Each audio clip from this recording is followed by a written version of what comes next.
Hello and welcome aboard to the Snoozy Voyager. Imagine waking up one morning in a beautiful coastal city. The sun is shining, the markets are bustling, and you're planning a perfectly normal day. Maybe you'll visit the forum, stop by the baths, grab some wine with friends, and then, without warning, the mountain explodes. Not metaphorically, literally. The entire top of the mountain tears itself apart in a column of fire and ash that reaches into the heavens like the finger of an angry god. Within hours, your city, your home, everything you've ever known is buried under 20 feet of volcanic debris. Frozen in time, erased from the map, gone. This is not a disaster movie.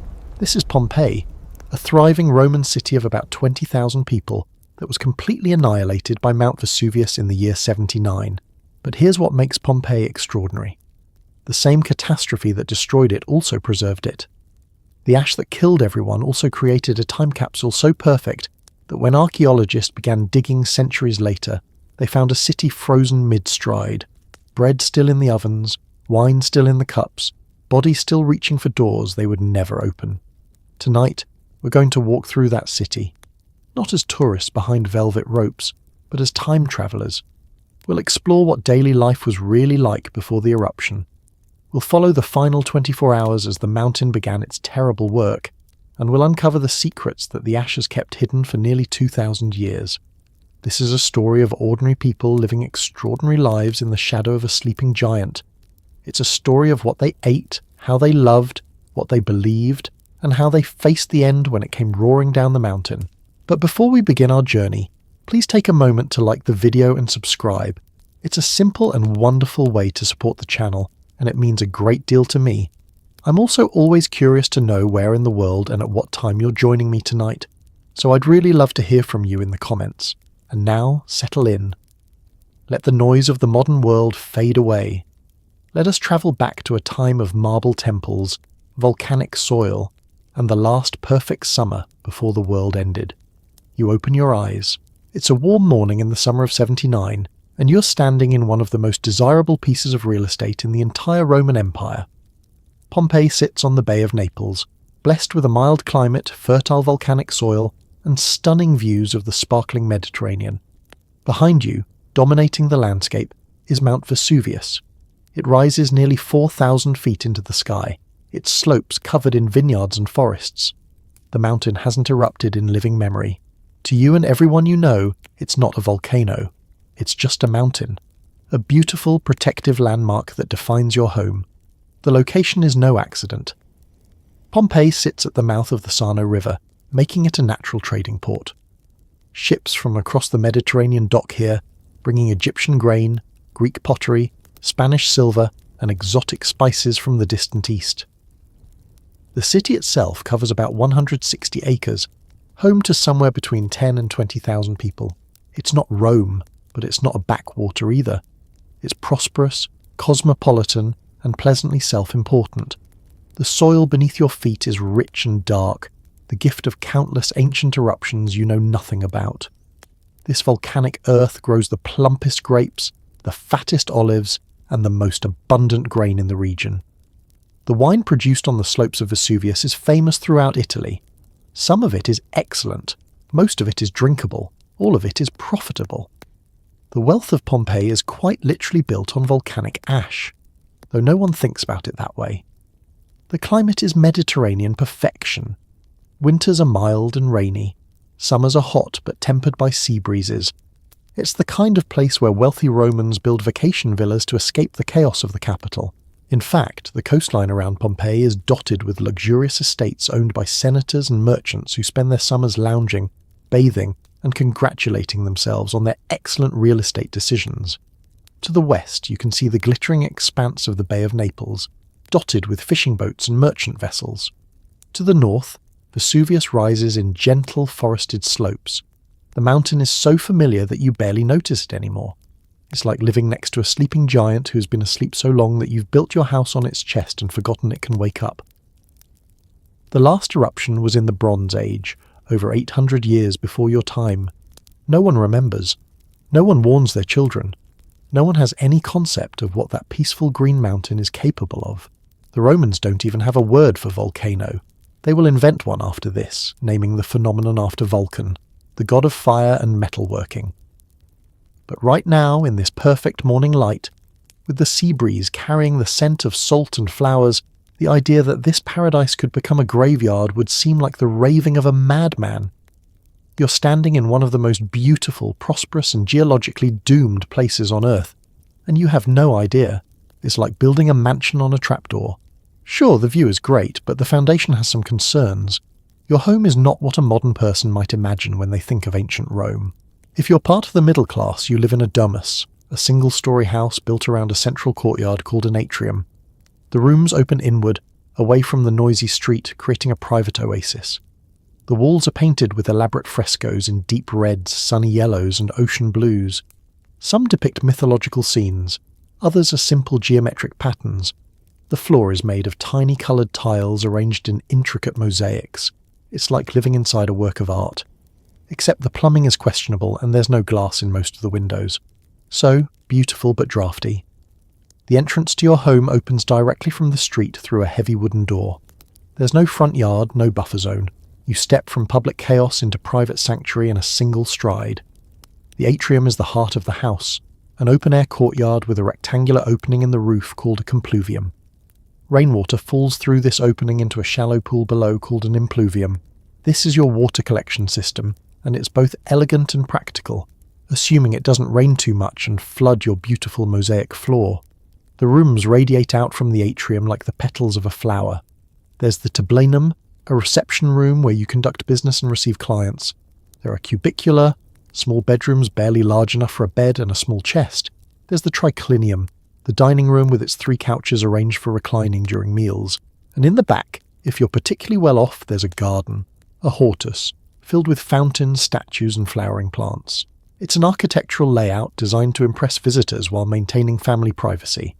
The walls are the real showpiece. Pompeian frescoes are justly famous, and your home is decorated according to your budget and taste. The wealthy cover their walls with elaborate scenes from mythology. Zeus seducing Europa, Hercules strangling serpents, the Trojan War in vivid, violent detail. The less wealthy opt for simpler designs, painted columns and panels that create the illusion of architectural depth. It's a Roman version of wallpaper, except it's actual paint on actual plaster, and it will last 2,000 years. But let's talk about what's missing. There's no fireplace for heating. You use portable charcoal braziers that fill the rooms with smoke and carbon monoxide, creating a cosy ambience and possibly brain damage.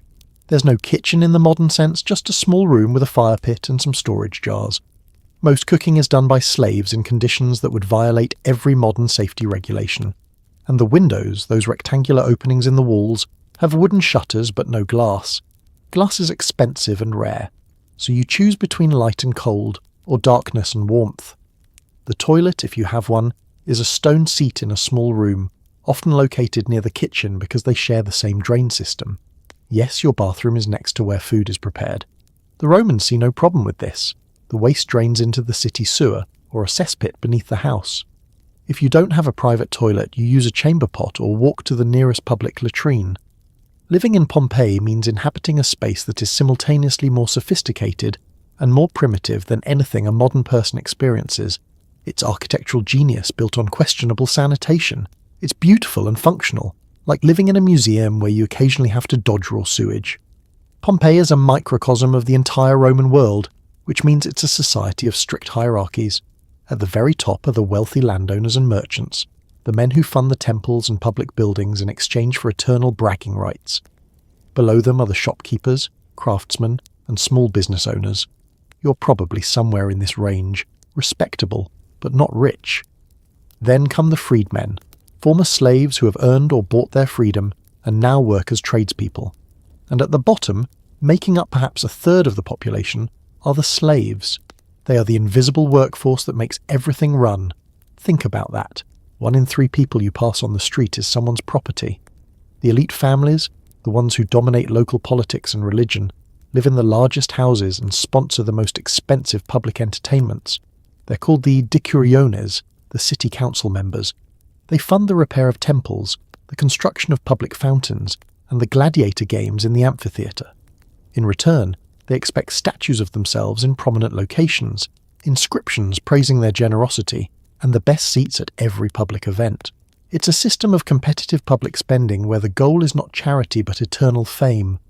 Below them are the merchants and businessmen, many of whom are actually wealthier than the old aristocratic families but lack the proper ancestry to be fully respectable. They make their fortunes in trade, manufacturing and real estate. They own the garum factories, the bakeries and the wine export businesses. Some of them are freedmen themselves, former slaves who accumulated wealth through shrewd business practices. The old families look down on them for working with their hands, or, more accurately, for profiting from others working with their hands. But money has a way of demanding respect, and these new money families are slowly buying their way into the social elite. In the middle are the craftsmen and shopkeepers.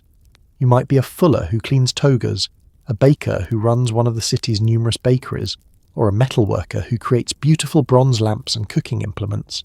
You own your business or work as a skilled labourer for someone else. You're not wealthy, but you're not desperate. You have a small house, a few slaves or hired workers, and enough money to eat well and occasionally splurge on luxuries. You're respectable, and in a city like Pompeii, respectability matters. The freedmen are a fascinating class. These are former slaves who have gained their freedom either through their owner's will, by saving enough money to purchase themselves, or as a reward for loyal service. They often take their former master's family name, creating a permanent link between them. Many become successful business people. The archaeological evidence shows that some of the wealthiest houses in Pompeii belong to freedmen, but they carry a social stain. No matter how rich they become, they'll never be fully accepted by the old families. Their children, however, born free, face no such restrictions. And then there are the slaves. They're everywhere, doing everything. They work in houses, shops, fields and factories. Some are treated relatively well, living almost as part of the family. Others are worked to death in the mines or the mills. The law considers them property, not people, but the reality is more complex. Slaves have relationships, earn money and hope for freedom. When Vesuvius explodes, the ash will bury master and slave alike, preserving their bodies in the same volcanic embrace. The mountain, at least, does not recognize social distinctions. It's the ultimate equalizer, like death, except faster and more theatrical. You wake up on a bed that's essentially a wooden frame with rope netting stretched across it, topped with a wool-stuffed mattress that's seen better days. There's no alarm clock. Your internal clock and the growing light from the unshuttered window tell you it's time to rise. You didn't exactly sleep in pajamas. Most Romans sleep in the same light tunic they wear during the day, because changing clothes is a luxury and laundry is expensive. The first task of the day is attending to your body's needs. If you're lucky, your house has a small latrine, basically a stone seat with a hole that drains into the city's sewer system. If you're not lucky, you use a chamber pot that a slave will empty into a large clay jar on the street corner. Yes, really. Roman sanitation is impressively advanced and also deeply, personally humiliating. The bed itself is surprisingly comfortable, assuming you don't move around much. The rope netting has just enough give to cradle your body, and the wool mattress, while lumpy and prone to harbouring insects, provides adequate cushioning. Some wealthier Romans stuff their mattresses with feathers, but that's showing off. You might have a small pillow filled with wool or reeds, and in winter a woolen blanket. In summer, you sleep with minimal covering because the heat is oppressive, and there's no air conditioning, obviously. The bedroom is small, dark and stuffy. It's a place for sleeping, not living. Rising from bed, you're immediately aware of the temperature. In summer, the morning air is already warm, and you know the day will be hot. In winter, it's cold, and you'll spend the day layering tunics and wishing you had a fireplace. You stumble, still half asleep, toward the latrine or the chamber pot. If you have a private toilet, you're using a stone seat positioned over a channel that carries waste away through a system of underground pipes. It's remarkably civilized. If you're using a chamber pot, you're less enthusiastic about the whole process, knowing that later someone will have to carry the pot out to the street and empty it into a communal collection jar. The Romans do not have toilet paper. Instead, you use a sponge on a stick called a xylospongium, which is rinsed in a channel of running water or vinegar water between uses. In public latrinas, these sponges are shared among all users, which is exactly as unsanitary as it sounds. At home, you might have your own personal sponge, which is slightly better but still deeply questionable by modern standards. After finishing, You rinse your hands in a basin of water, probably cold, and consider yourself clean enough to start the day. Before anything else, you attend to the household gods. The lararium is a small shrine built into the wall or standing as a miniature temple in the atrium. It contains painted or sculpted images of the lares, the protective spirits of the household, and the penates, the gods of the storeroom and family prosperity. You might also see images of the family's ancestors and the genius of the paterfamilias, the spiritual essence of the male head of household. You place a small offering on the shrine, perhaps a pinch of salt, a few drops of wine, or a piece of bread. You say a brief prayer asking for protection, health, and prosperity. This is not optional. Neglecting the household gods invites disaster. Religion is not a weekly obligation in Pompeii. It's a constant daily practice woven into every action. You pray before meals, before leaving the house, before starting work, before making business decisions. The gods are everywhere, watching, judging, and occasionally intervening. This might seem superstitious to modern eyes, but to you it's simply reality. The gods are as real as the mountain in the distance, and just as capable of destroying you if they're displeased. Speaking of which, you glance out the window at Vesuvius, peaceful and green in the morning light, and you think nothing of it. Why would you? It's just a mountain. It's always been there. It's always been harmless. You finish your prayers, adjust your tunic, and prepare to face the day, blissfully unaware that the mountain is planning something very different. After taking care of business, you head to the household shrine, the lararium. This is a small painted niche in the wall where the family honours the household gods. You leave a small offering, perhaps a bit of bread or a splash of wine, and say a brief prayer for the protection of your home. Religion in Pompeii is not a once-a-week obligation. It's woven into every moment of daily life. You don't go to church, the gods live in your house. Then comes breakfast, which is disappointingly simple. A piece of bread, maybe dipped in wine or olive oil, perhaps some cheese or a handful of olives. The Romans do not believe in big breakfasts. That would be barbaric. You eat standing up quickly, because the real meal of the day is still many hours away. The lararium itself is often quite beautiful. In wealthier homes, it might be an elaborately painted shrine with images of the lares depicted as young men in dancing poses, holding drinking horns and offering bowls. There might be a snake, the guardian spirit of the house, painted below. In simpler homes, it's just a small shelf with a few clay figurines. But regardless of wealth, every home has one. To not maintain a household shrine would be to invite catastrophe. The gods are not forgiving about neglect. Your prayer is brief and formulaic. You're not pouring out your heart. You're fulfilling an obligation, a transaction. Lares of this household, protect this home and all who dwell within it. Penates, bless our storeroom and grant us abundance. Accept this offering and look favourably upon us. You might add a specific request if something important is happening today. A business deal, a journey, a hoped-for marriage proposal. The gods appreciate being informed and properly bribed. After the ritual, you turn to the practical matter of breakfast, which barely deserves the name. The Romans believed that only barbarians and manual labourers eat heavily in the morning.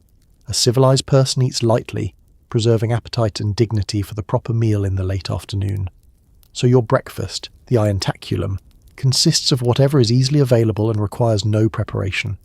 A piece of bread left over from yesterday, perhaps dipped in wine to soften it, a handful of olives, a slice of cheese, maybe some dried fruit if you planned ahead. The bread is the foundation of the Roman diet. It's made from wheat flour, water, salt, and sometimes a bit of olive oil. The bakeries of Pompeii produce dozens of round, flat loaves every day, baked in large wood-fired ovens. If you're wealthy, you buy your bread fresh. If you're less well off, you might buy day-old bread at a discount. If you're poor, you make a thin gruel from grain, oil and water, and you call it breakfast and try not to think about what the rich people are eating. You eat standing in the atrium or the kitchen area, if you can call it that. There's no breakfast table, no leisurely morning coffee while reading the news. The Roman morning is about efficiency. You eat quickly, without ceremony, fueling your body for the work ahead. If you're a woman managing the household, you might eat while giving instructions to the slaves about the day's tasks. If you're a man heading out to the forum or your shop, you eat on your way to the door. The drink that accompanies this meagre meal is usually watered wine. The Romans almost never drink water plain. It's considered unhealthy and possibly dangerous, which is actually a reasonable concern given the questionable quality of some water sources. Wine, even heavily diluted wine, is safer and more civilized. Some people drink posca, a mixture of water and vinegar that sounds disgusting but is apparently refreshing. Others have milk, though it's more commonly given to children and the sick. And then, breakfast complete, you're ready to face the world.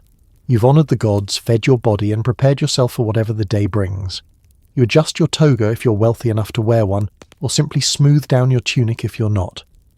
You step toward the door, ready to enter the loud, crowded, slightly smelly streets of Pompeii.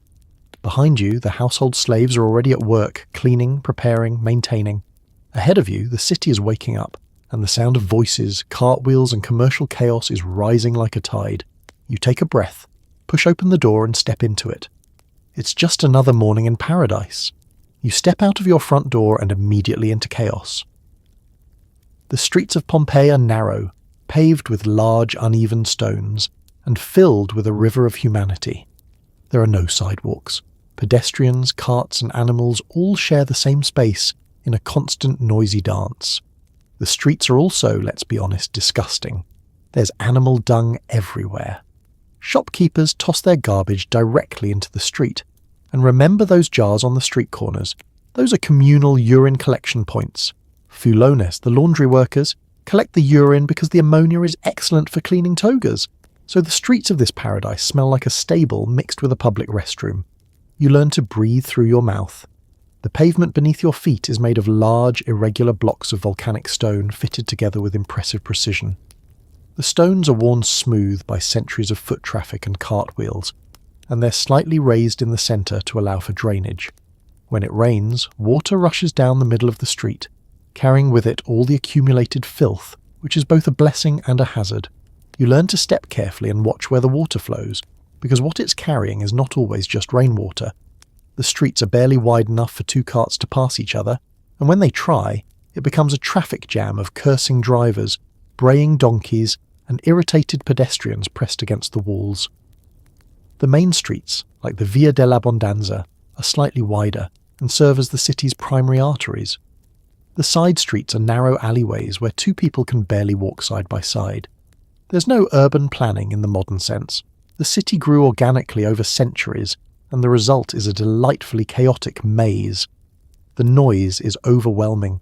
Shop owners shout to advertise their wares. Cart drivers curse at their animals and each other. Children run through the streets playing games and dodging adults. Dogs bark. Chickens cluck from baskets. The sound of hammering comes from a metalworker's shop. A fuller pounds cloth in a large vat. A street vendor calls out the price of fresh fish, and you can smell that he's not lying about the fresh part, unfortunately. It's a constant, vibrant roar of urban life, and you're either used to it or you go mad. The smell is its own experience. The animal waste is bad enough, but add to it the scent of cooking food, both appetizing and rancid depending on its freshness. The smell of human sweat in the summer heat. The acrid scent of urine from those collection jars ripening in the sun. The smell of garum factories on the outskirts of the city, where fish guts ferment into expensive sauce. The smoke from cooking fires and workshops, and underlying it all, the salty, fresh smell of the sea, reminding you that despite everything, you live in a beautiful place. The walls on either side of the street are covered with graffiti, advertisements, and political slogans. Vote for Gaius Cuspius. Pansa for Ideal, a good man. The fruit dealers support Priscus for magistrate. Successus the cloth weaver loves Iris, the tavern girl from Pompeii, but she doesn't care for him. I screwed the barmaid here. The walls are a public forum, a social media platform carved in plaster. Everyone with a stylus and an opinion leaves their mark. It's vulgar, honest, and wonderfully human. You navigate this chaos with practiced ease. You dodge a cart carrying amphorae of wine.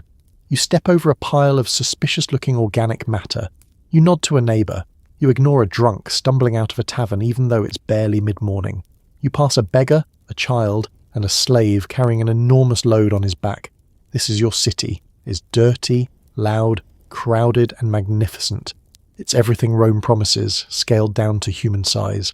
And somewhere in the back of your mind you might think that you're lucky to live here, in this perfect place, under that beautiful mountain, on this perfect late summer morning. You have no idea that you're walking through a city that will soon be a tomb. The streets you're navigating will be buried.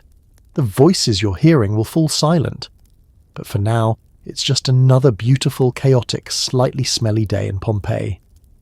One of the strangest and most ingenious features of Pompeii's streets are the raised stepping stones. These large flat stones are placed at intervals across the street, rising above the road surface like ancient crosswalks. They serve two purposes. First, they allow pedestrians to cross the street without wading through the previously mentioned river of filth. Second, the gaps between the stones are just wide enough to allow cartwheels to pass through. It's a brilliant piece of urban planning. But it also tells you something important. The streets were regularly flooded, either with rainwater or with intentional washing. Walking through Pompeii means constantly hopping from stone to stone, like a very dignified game of the floor is lava. The stepping stones are not uniform. Some streets have 3 stones in a row, creating a stable path across. Other streets have only 1 or 2, forcing you to judge the distance and commit to the leap. The stones themselves are massive blocks of volcanic rock, each one carefully shaped and positioned. They're high enough to keep your sandals dry, but not so high that carts can't pass. It's engineering that solves a problem most modern cities would address, with underground drainage and elevated sidewalks. The Romans characteristically solve it with rocks, big ones. Using the stepping stones requires a certain amount of skill and attention. You can't walk with your head down, lost in thought. You have to watch where you're going, time your steps, and maintain your balance. In the dry season, it's merely inconvenient. In the rainy season, when the streets are flowing rivers of water and waste, the stepping stones become essential lifelines. You hop from stone to stone like an urban frog, trying to maintain your dignity while avoiding the brown, rushing water below. The gaps between the stones are precisely measured. Roman carts had standardized axle widths, at least locally, so the wheels could pass through without the cart body scraping the stones. It's an early form of standardization, though if a foreign cart arrived with a different axle width, the driver would have a very bad time navigating the city. The system works because everyone agrees on the dimensions. It's social cooperation enforced by urban infrastructure. Don't follow the standard? Good luck getting your wine to market. Children, of course, turn the stepping stones into a game. They race across them, trying not to touch the street. They jump from stone to stone in elaborate patterns, inventing rules and keeping score. Adults pretend not to notice, but you can see the older Romans watching the children with the faint smile of someone who remembers doing the exact same thing 40 years ago. The stepping stones are both functional infrastructure and cultural artifact. They're where the practical and the playful intersect. But the stepping stones also reveal something uncomfortable about Roman life. The streets needed to be elevated crossings because they were regularly flooded with filth. The city's drainage system, while sophisticated for its time, could not handle the volume of waste produced by 10 to 20,000 people and their animals. The solution wasn't to improve the sanitation infrastructure. It was to accept the filth and give people a way to avoid it. The stepping stones are simultaneously a triumph of engineering and an admission of failure. They say, yes, our streets are rivers of sewage. Here's a way to cross without getting your feet wet. From a modern perspective, it's almost funny. Imagine visiting a city and being told, don't worry about the waste in the streets.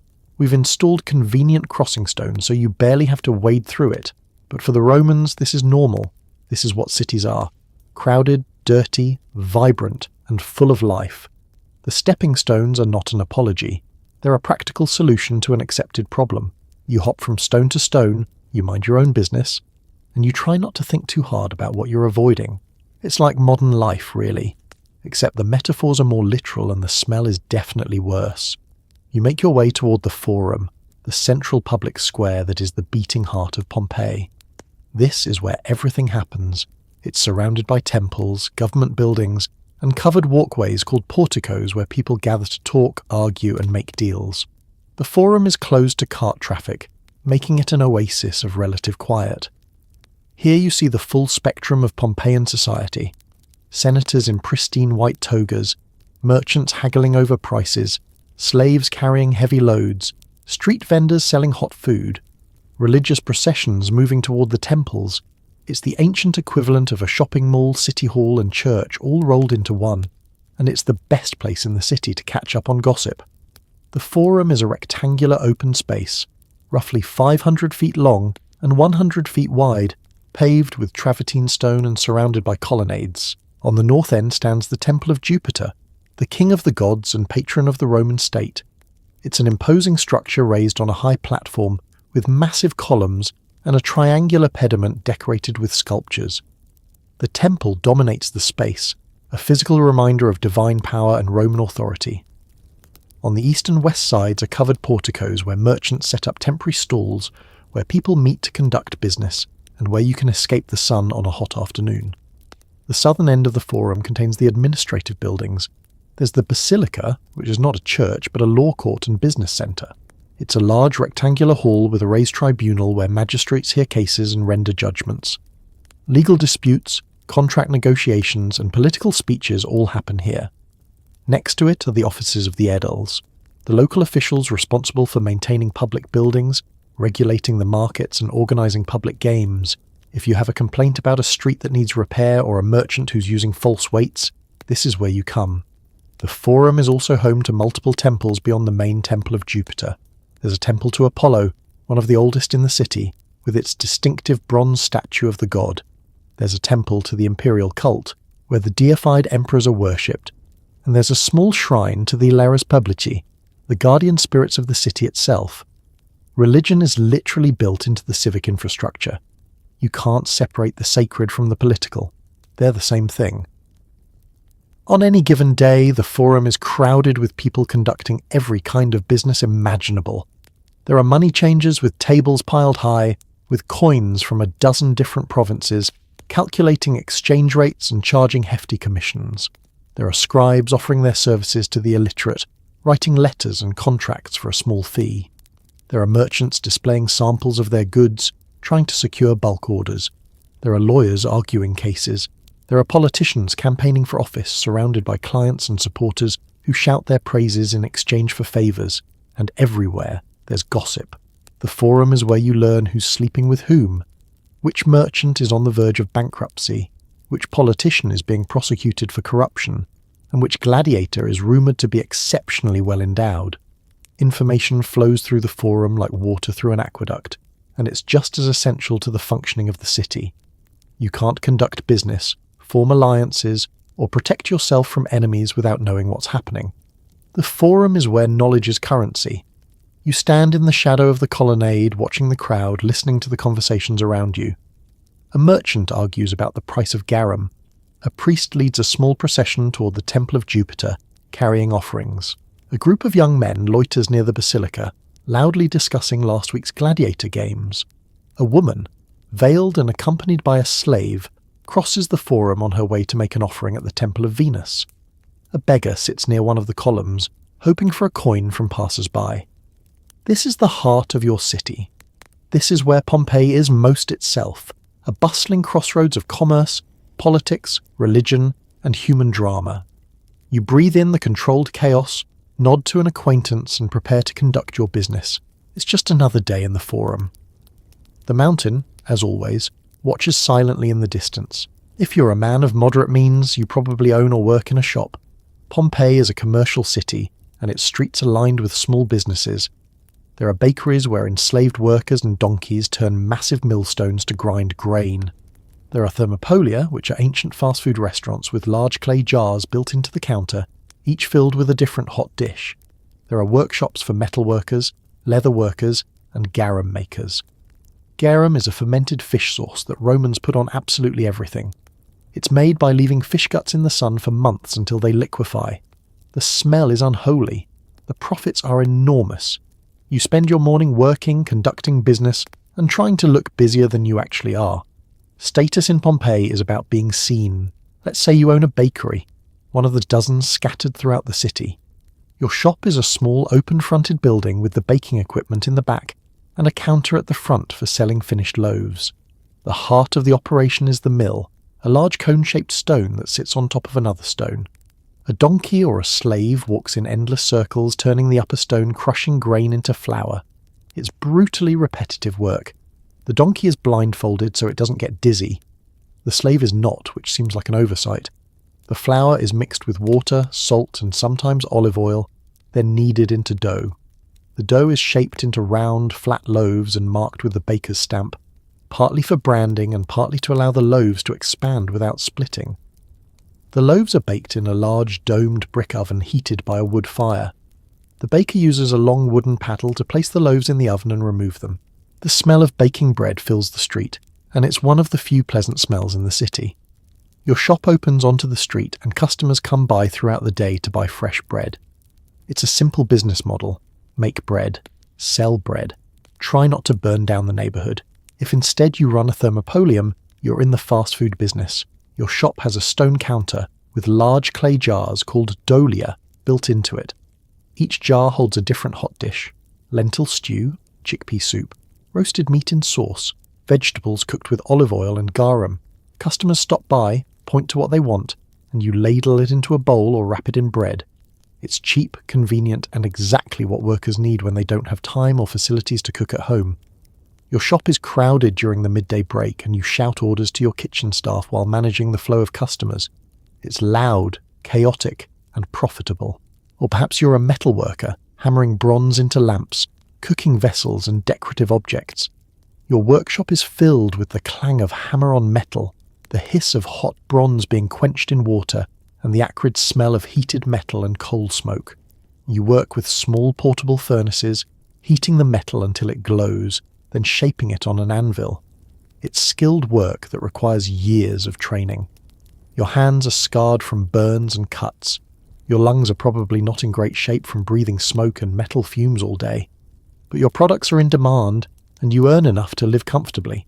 You take pride in your craftsmanship, and you stamp your work with your maker's mark so everyone knows it came from your shop. And then there's the garum industry, which deserves special mention because it's both economically vital and absolutely disgusting. Garum is made by layering fish, usually small fish like anchovies, with salt in large vats and leaving them in the sun for several months. The fish ferment, breaking down into a pungent liquid that's strained and bottled. The result is a salty, fishy sauce that Romans put on everything. It's like soy sauce, except it's made from decomposed fish and smells like a crime scene. The factories are located on the outskirts of the city because no one wants to live downwind of fermenting fish guts. But the product is expensive and in high demand throughout the empire, so the factory owners become very wealthy despite the smell. Work in Pompeii is public. Your shop opens onto the street. Passers-by can watch you work. This is intentional. You want people to see you being industrious, skilled, and successful. Status is earned not just through wealth, but through the appearance of productivity. A shop that looks busy attracts customers. A craftsman who appears skilled can charge higher prices, so you work with the door open, greeting neighbours, bantering with customers, and maintaining your reputation. It's exhausting, but it's how commerce works in a face-to-face society. Your reputation is your credit rating. Your visibility is your advertising, and your willingness to work in public is your proof of legitimacy. You hammer, you bake, you sell, and you maintain the fiction that you're thriving even when you're not. As the day grows warmer, you head to the public baths.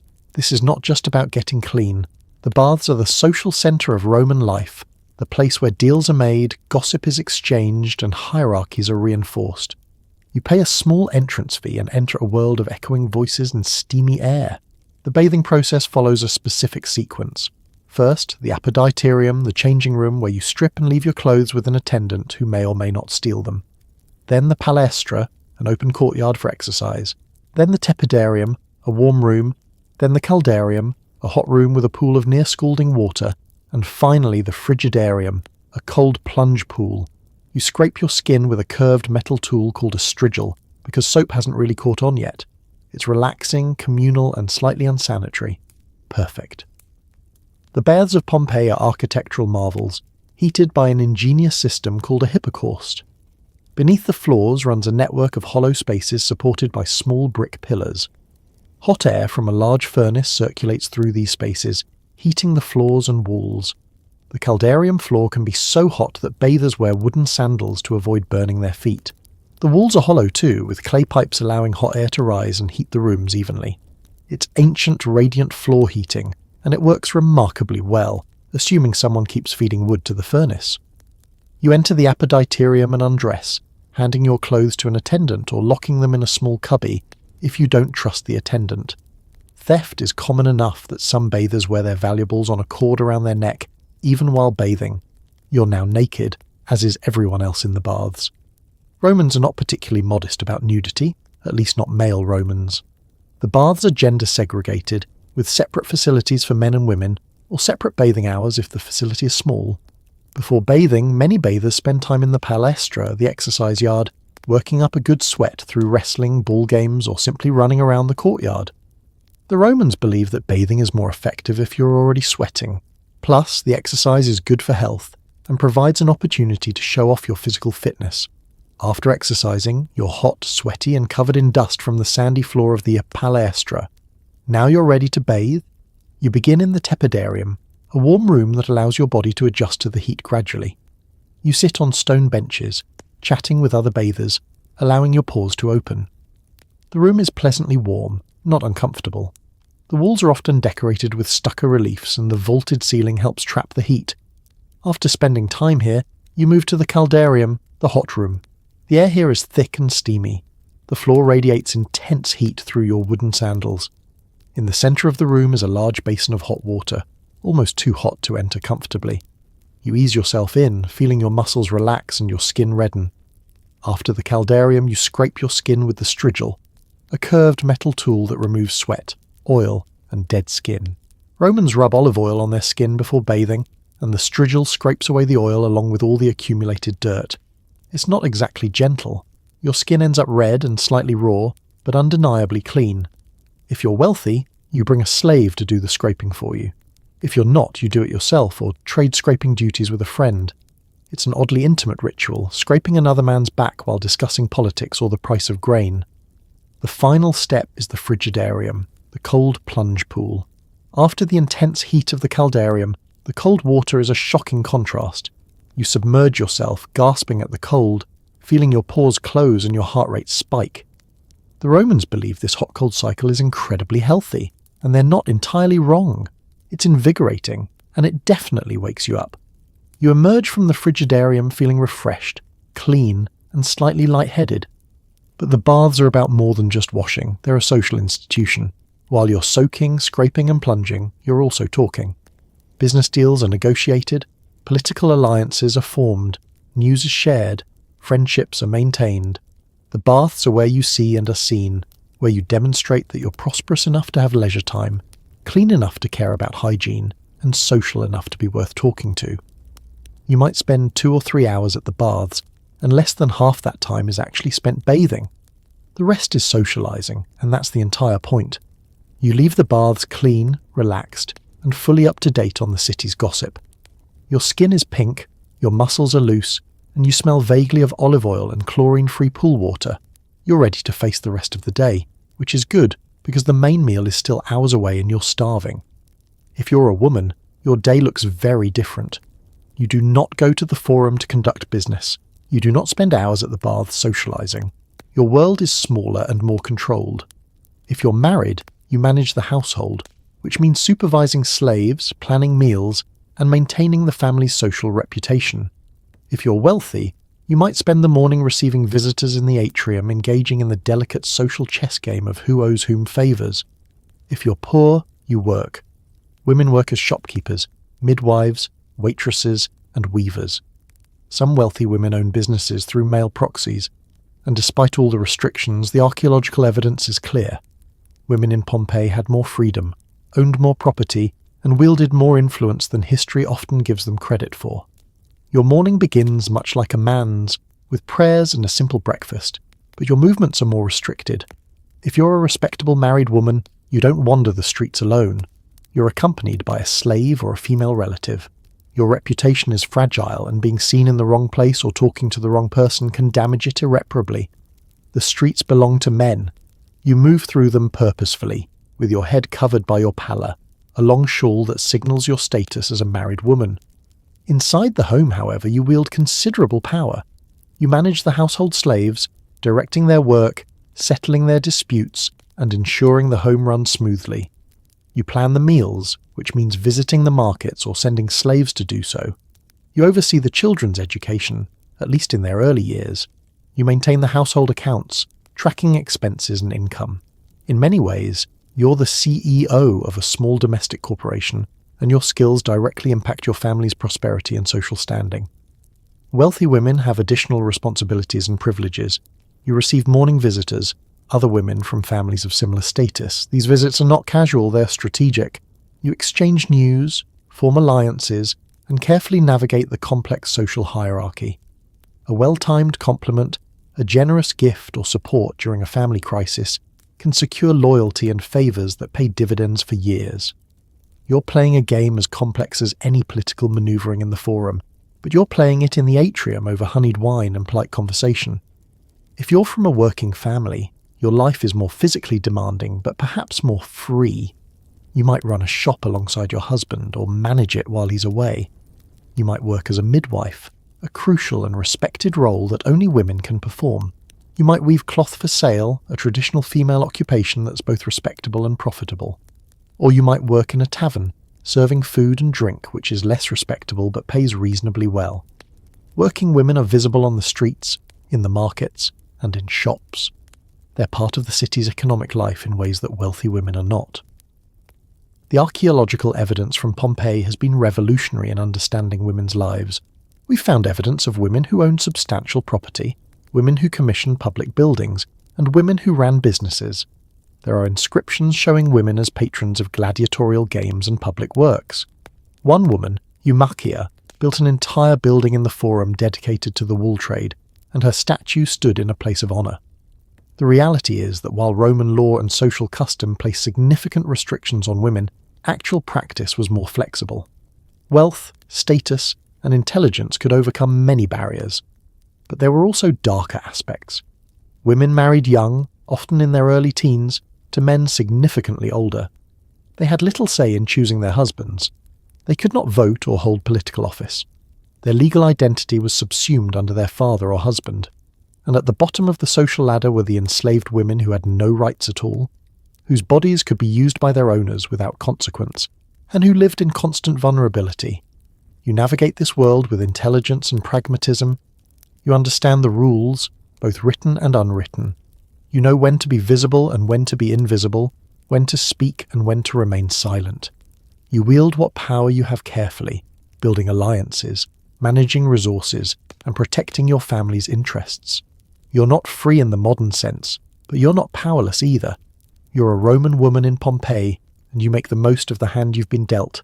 It's like playing chess when your opponent has twice as many pieces, but you've memorized every possible opening. You can't change the rules, but you can certainly win within them. Let's talk about something Pompeii is famous for but rarely discussed honestly: sex. The city had at least one large purpose-built brothel, the Lupanar, and probably many smaller ones. The building still stands, and its walls are covered with explicit frescoes showing various services on offer. This was not hidden or shameful. It was a normal part of urban life. The rooms are tiny, each containing only a stone bed with a thin mat. The workers were enslaved women and sometimes men with no choice in the matter. Romans made a distinction between love and sex that would seem alien to modern sensibilities. Marriage was about property and alliances. Physical pleasure was a separate transaction. To visit a brothel was as ordinary as stopping for lunch. Archaeology doesn't judge, but history does, and this part of Pompeii's story is as uncomfortable as it is revealing. The Lupanar is a two-storey building located on a side street near the city centre. The name comes from lupa, the Latin word for she-wolf, which was slang for prostitute. The ground floor contains 5 small rooms, each with a stone bed built into the wall and a doorway covered by a curtain for minimal privacy.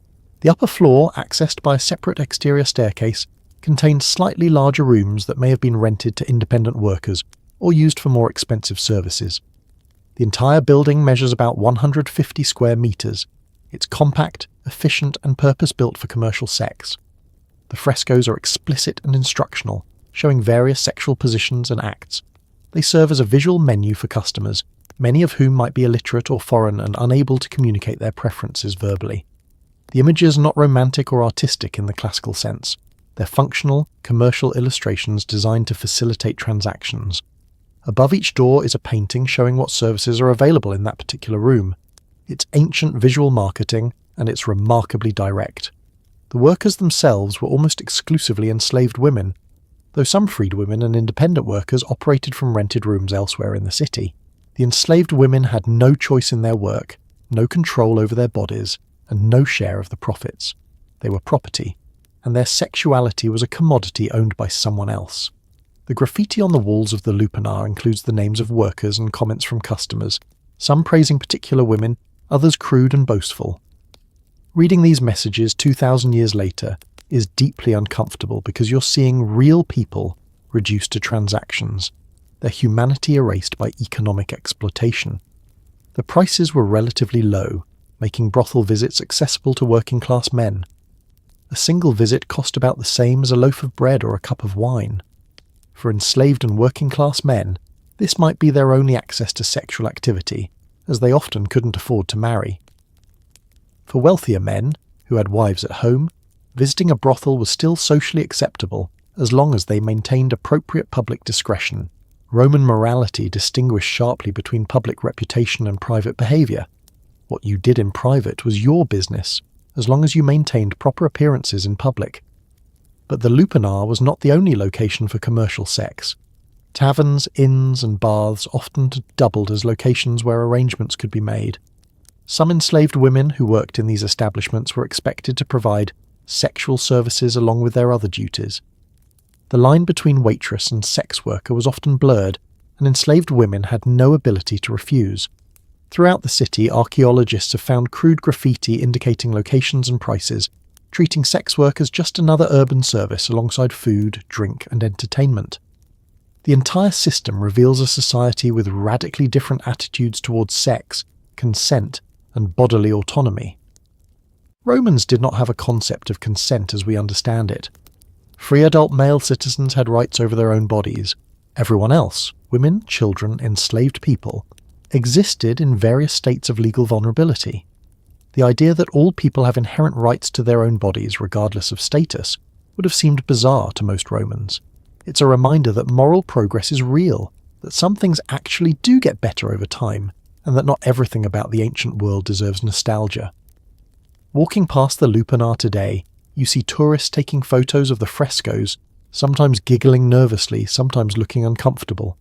The building stands as a historical document, evidence of both human sexuality and human exploitation. It's a place where pleasure and suffering existed in the same small rooms, where some people bought what others were forced to sell. Understanding Pompeii means confronting this reality, acknowledging that the city's beauty and horror were inseparable, that daily life included both sublime art and brutal inequality. It's like visiting a beautiful house and discovering bodies buried in the basement. The house is still beautiful, but you can't unsee what you've learned. As the afternoon heat becomes oppressive, you return home for the main event of the Roman day, the cena, the large evening meal. If you're hosting guests, this is your chance to show off. The dining room, the triclinium, contains 3 couches arranged in a U-shape around a central table. Diners recline on their left elbow and eat with their right hand. There are no forks. You eat with your fingers, and slaves circulate with bowls of water for rinsing. The meal might include multiple courses, appetizers like eggs, olives, and salted fish, a main course of roasted meat or fish with vegetables cooked in olive oil and garum, dessert of fresh fruit, nuts, and honeyed cakes. Wine flows freely, always mixed with water, because drinking it straight is considered barbaric. The conversation is lively, full of gossip, philosophy, and shameless social climbing. This is Roman life at its finest. The cena typically begins in the late afternoon, around the 8th or 9th hour of the day, which would be mid to late afternoon in modern terms. This is the meal where you actually eat substantial food, unlike the token breakfast and the light midday snack.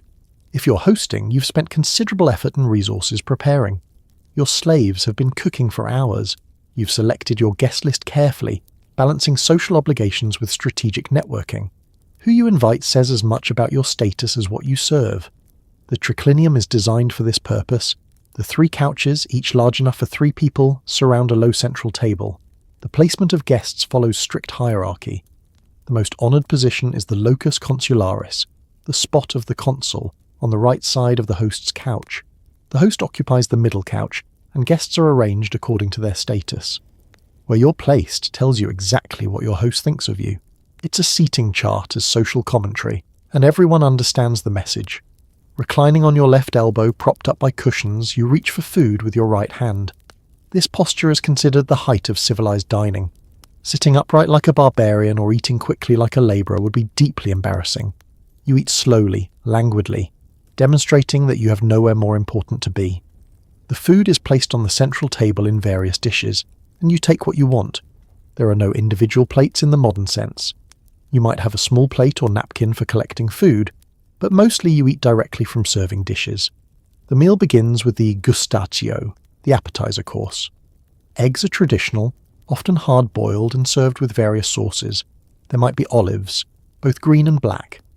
Perhaps some salted fish or shellfish. Raw vegetables dressed with olive oil and garum. The goal is to stimulate the appetite and provide something to accompany the first round of wine. The wine at this stage is light, heavily diluted with water, perhaps flavoured with honey or spices. The main course, the prime mensae, is where the real showing off happens. If you're wealthy, you might serve multiple types of meat.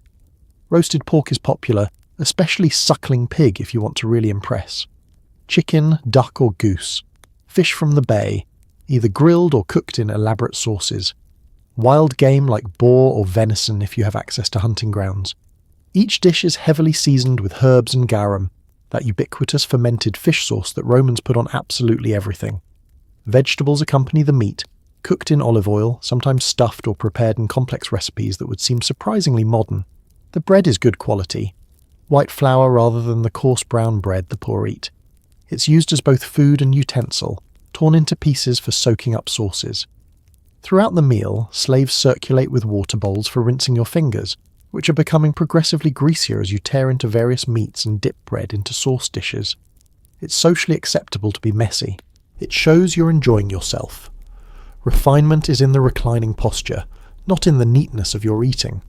The wine flows continuously, mixed at a ratio of roughly 2 or 3 parts water to 1 part wine. Drinking undiluted wine is considered barbaric and potentially dangerous, something only alcoholics and barbarians do. The wine is often flavoured with honey, spices or herbs.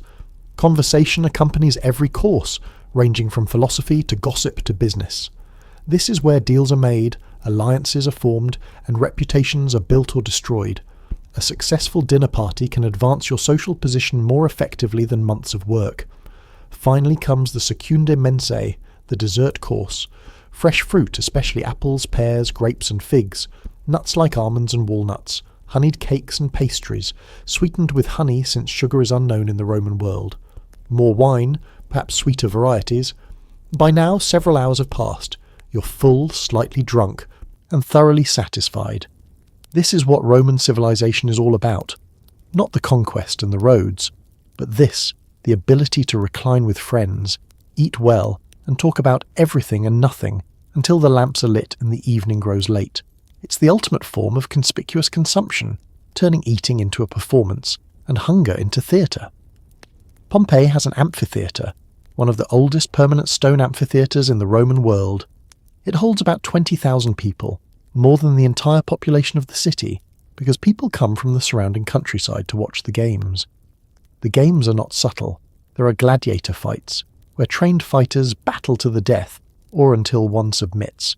There are animal hunts, where exotic beasts are slaughtered in elaborate stage scenarios. There are executions of criminals, sometimes elaborately staged as mythological reenactments. This is not hidden violence. This is public policy. It's how Rome demonstrates power, controls the population, and provides free entertainment to keep people happy. You attend not because you're bloodthirsty, but because not attending would be socially suspicious, and maybe, if you're honest, because some part of you finds it thrilling. Welcome to Empire. The amphitheatre sits at the eastern edge of the city, built partially into a natural slope to reduce construction costs. It's an oval structure with tiered stone seating arranged in 3 sections. The Imma Cavea, the lowest seating, is reserved for local magistrates and wealthy citizens. The Media Cavea, the middle section, is for ordinary free citizens. The Summa Cavea, the highest and cheapest seats, is for women, freedmen, and other lower status individuals. Even in entertainment, hierarchy is maintained. Where you sit broadcasts your social standing to the entire city. The games, munera, are funded by wealthy individuals seeking political office or trying to maintain their reputation. Sponsoring games is expensive, but it's essential for anyone with political ambitions. The sponsor, the editor, pays for everything including the gladiators, animals, and elaborate stage sets. In return, his name is plastered on advertisements throughout the city, and he receives the adoration of the crowd. It's ancient campaign advertising, except instead of television commercials, you're providing live blood sport. The day of the games begins early. You arrive at the amphitheatre carrying a cushion because the stone seats are uncomfortable, and you'll be sitting for hours. Vendors circulate selling snacks, drinks, and programs listing the day's events. The atmosphere is festive, almost like a modern sporting event. People are excited, arguing about which gladiators will win, placing bets, and catching up with friends. Then the games begin with a procession. Musicians, attendants, and the gladiators themselves parade around the arena floor building anticipation. The morning typically features animal hunts, venations. Exotic animals, bears, lions, leopards, even elephants are released into the arena. Trained hunters, venators, armed with spears and sometimes aided by dogs, chase and kill them. The animals are expensive imports, and slaughtering them is a demonstration of wealth and Rome's dominion over nature. It's entertainment, but it's also propaganda. Rome is so powerful it can capture beasts from the far corners of the world and kill them for fun. The crowd roars with each kill, thrilled by the danger and the spectacle. Midday brings the executions. Condemned criminals are brought into the arena and killed in various ways. Sometimes they're simply executed with a sword. Other times they're dressed in costumes and killed as part of the elaborate mythological reenactments. A criminal might be dressed as Orpheus and torn apart by wild animals. Another might play Icarus, strapped to a contraption that simulates flight before he's dropped to his death. It's theatre merged with capital punishment, and it's meant to be a deterrent. This is what happens to those who break Rome's laws. The crowd is less enthusiastic during executions. Many people use this time to eat lunch or leave for a break. The afternoon brings the main event, gladiator combat. Gladiators are trained fighters, often enslaved but sometimes free volunteers attracted by the money and fame. They're expensive investments, trained in special schools, and they don't actually die as often as Hollywood suggests. A sponsor doesn't want to waste his investment. Most fights end when one gladiator is wounded or exhausted and signals surrender. The crowd and the editor then decide his fate. Thumbs up or thumbs down, though the actual gesture is debated. Death is possible but not guaranteed. The best gladiators become celebrities, with fan clubs, endorsement deals, and graffiti proclaiming their prowess scrawled on walls throughout the city. You watch with a mixture of excitement and discomfort. The violence is real, the blood is real. Men are genuinely hurt and sometimes killed, but it's also thrilling. The skill, the bravery, the drama of victory and defeat. The crowd around you screams encouragement to their favourites. Women reportedly admire particularly attractive or successful gladiators. The entire experience is intoxicating, a cocktail of danger, skill, and mass emotion. You leave the amphitheatre hours later, exhausted, hoarse from shouting, and slightly unsettled by how much you enjoyed it. This is what civilization looks like in the Roman world. Beauty and brutality, art and violence all mixed together in the hot afternoon sun under that peaceful green mountain. The divine is everywhere in Pompeii. There are grand temples to Jupiter, Apollo, and Venus. There are small household shrines in every home. There are mystery cults dedicated to Isis and Dionysus that promise secret knowledge and salvation. You don't choose one religion. You participate in all of them because each god has a specific domain and you need all the help you can get. Before making a business decision, you consult the auspices, looking for signs in the flight of birds or the organs of sacrificed animals. You wear amulets to ward off the evil eye. You leave offerings at crossroads shrines. You believe truly and deeply that the gods are real, active, and paying attention. When the mountain explodes, many will interpret it as divine punishment. They won't be entirely wrong to think the world is controlled by forces beyond human understanding. Roman religion is not about faith in the Christian sense. It's about maintaining proper relationships with the divine through correct ritual action.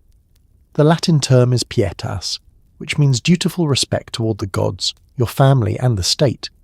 You perform rituals not because you feel spiritually moved, but because not performing them invites disaster. Religion is a transaction. You give offerings. The gods give protection and prosperity. It's a business relationship and both parties have obligations. The major temples dominate the forum and the city's religious life. The Temple of Jupiter, Optimus Maximus, Jupiter best and greatest, serves the state cult. Here, magistrates make official sacrifices on behalf of the entire community. The Temple of Apollo, older and equally important, honours the god of prophecy, music and healing. The Temple of Venus, the city's patron goddess, celebrates the deity Romans believed founded their entire civilization through her son Aeneas. These temples are not places for personal prayer. They're stages for public ritual, places where the community's relationship with the gods is performed and maintained.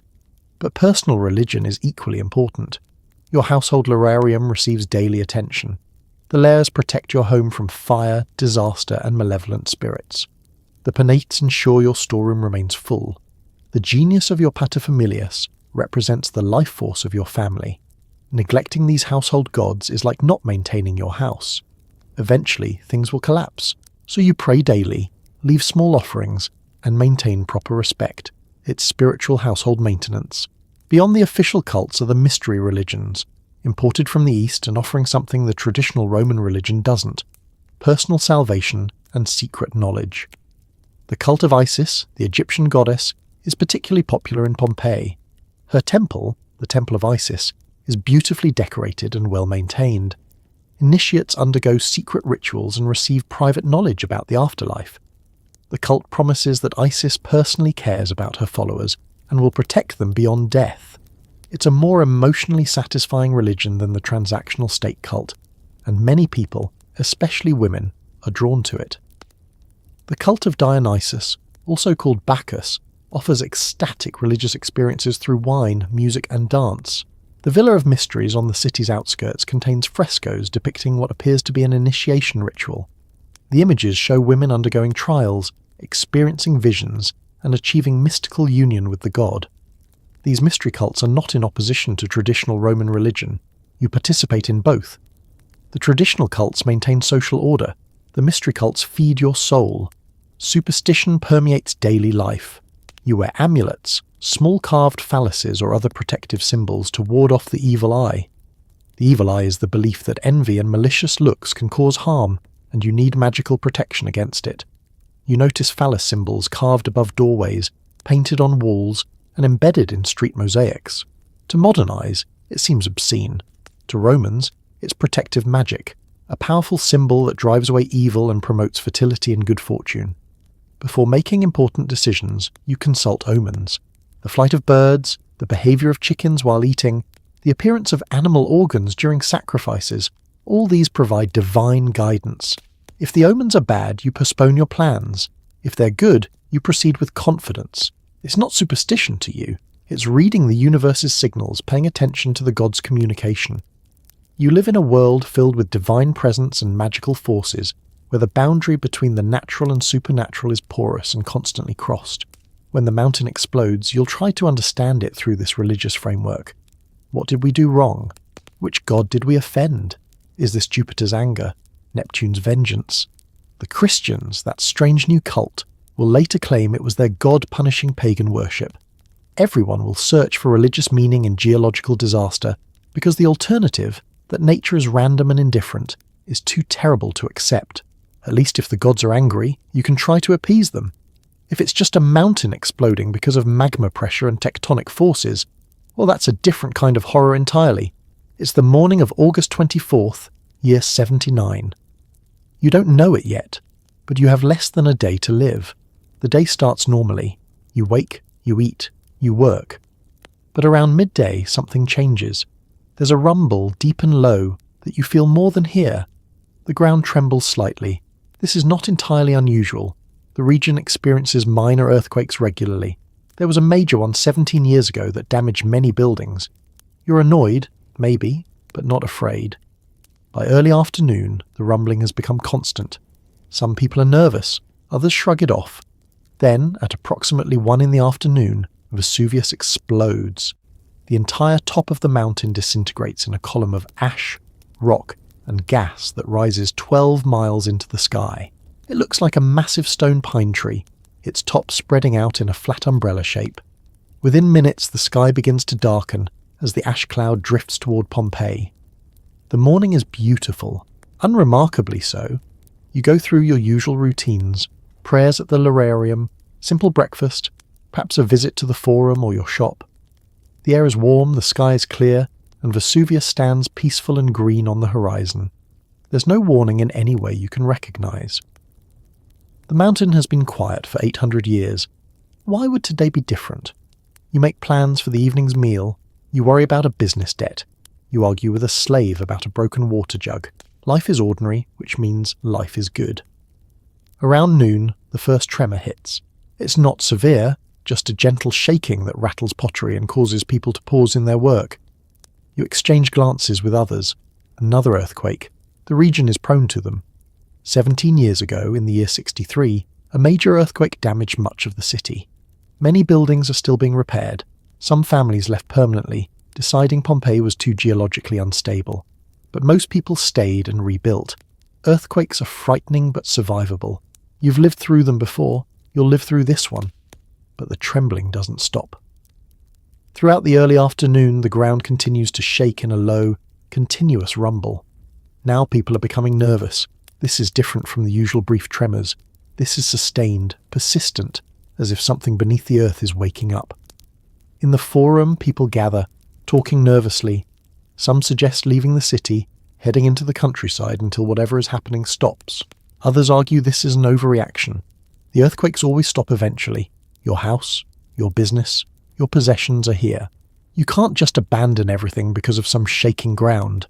Then, at approximately 1 in the afternoon, the decision is made for you.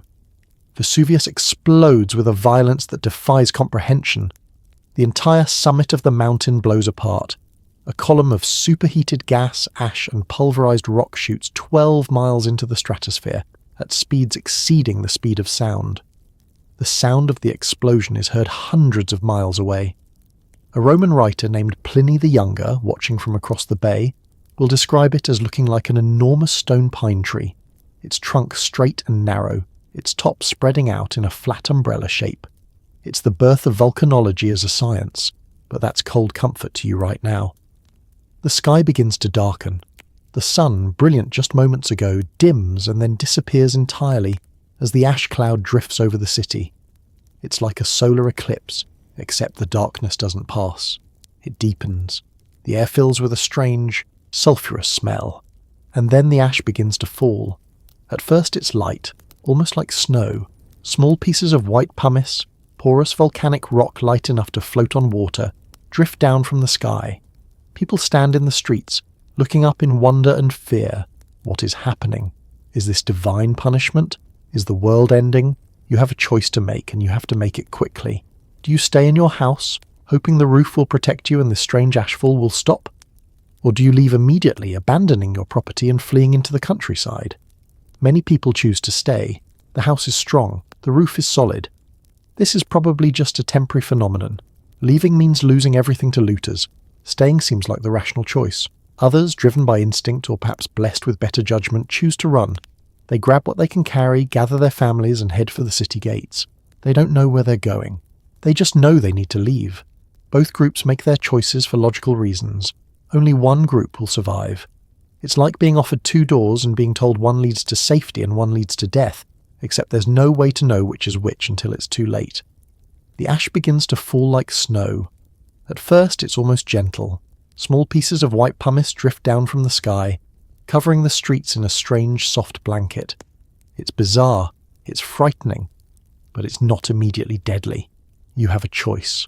Do you stay in your home, hoping the worst will pass, or do you flee the city, abandoning your property and heading into the unknown? Many people choose to stay. The pumice is light. The roof of your house is strong. You gather your family in the most sheltered room and wait. But the ash doesn't stop. It falls for hours, accumulating at a rate of several inches per hour. The weight begins to build. You hear the crash of roof tiles breaking. You see the white blanket rising past your windowsills. By nightfall, the streets are buried under several feet of pumice. You realize too late that staying was a mistake. The pumice falls continuously, relentlessly, a steady rain of volcanic stone. Each piece is light, almost weightless individually, but together they accumulate with terrifying speed. Within an hour, the streets are covered. Within 2 hours, the pumice is knee-deep. By the 3rd hour, it's waist-deep, and walking through it becomes nearly impossible. The city is being buried alive, one pebble-sized rock at a time. It's like being slowly covered in a vast, inescapable blanket, except the blanket weighs tons and it's not stopping. Inside your house, the situation becomes increasingly dire. The pumice accumulates on your roof, adding weight with each passing hour. Roman roofs are strong, designed to handle rain and wind, but they're not designed for several feet of volcanic rock. You hear ominous creaking. Tiles begin to crack and fall. In some buildings, entire roof sections collapse, sending cascades of pumice and broken tile crashing into the rooms below. If you're in one of those buildings, you're either crushed immediately or now trapped in a partially collapsed structure with pumice continuing to pour through the holes in the roof. The darkness is absolute. The ash cloud has blocked out the sun completely. It's darker than any night you've ever experienced. Lamps and torches provide small circles of light, but the general atmosphere is one of suffocating blackness. The air is thick with fine ash particles that get into your lungs, making breathing difficult. People cough and choke. Children cry. The smell of sulphur is overwhelming, burning your nose and throat. You tie cloth around your face to filter the air, but it barely helps. Some families attempt to flee even now, hours into the eruption. They push open their doors, only to be confronted with a wall of pumice several feet high. The streets are buried. The stepping stones you used to navigate puddles are now completely invisible beneath the volcanic stones. Some people try to climb over the pumice, floundering through it like deep snow, but progress is exhausting and slow. Others give up and retreat back into their homes. At least inside you have shelter. Outside is chaos and darkness. As night falls, the situation becomes surreal. Normally, night in Pompeii means darkness, punctuated by lamplight and moonlight. Tonight it's a darkness so complete that you can't see your hand in front of your face. The only light comes from occasional flashes of lightning within the eruption column, illuminating the falling pumice in brief hellish snapshots. The sound is constant, a dull roar from the mountain combined with the continuous patter of pumice hitting roofs, streets and courtyards. It sounds like eternal rain, except rain doesn't bury cities. Inside your home, you try to make rational decisions. You move your family to the most sheltered room, away from windows and exterior walls. You gather food and water. You try to reassure your children that this will pass, even though you're not sure you believe it yourself. Some people pray.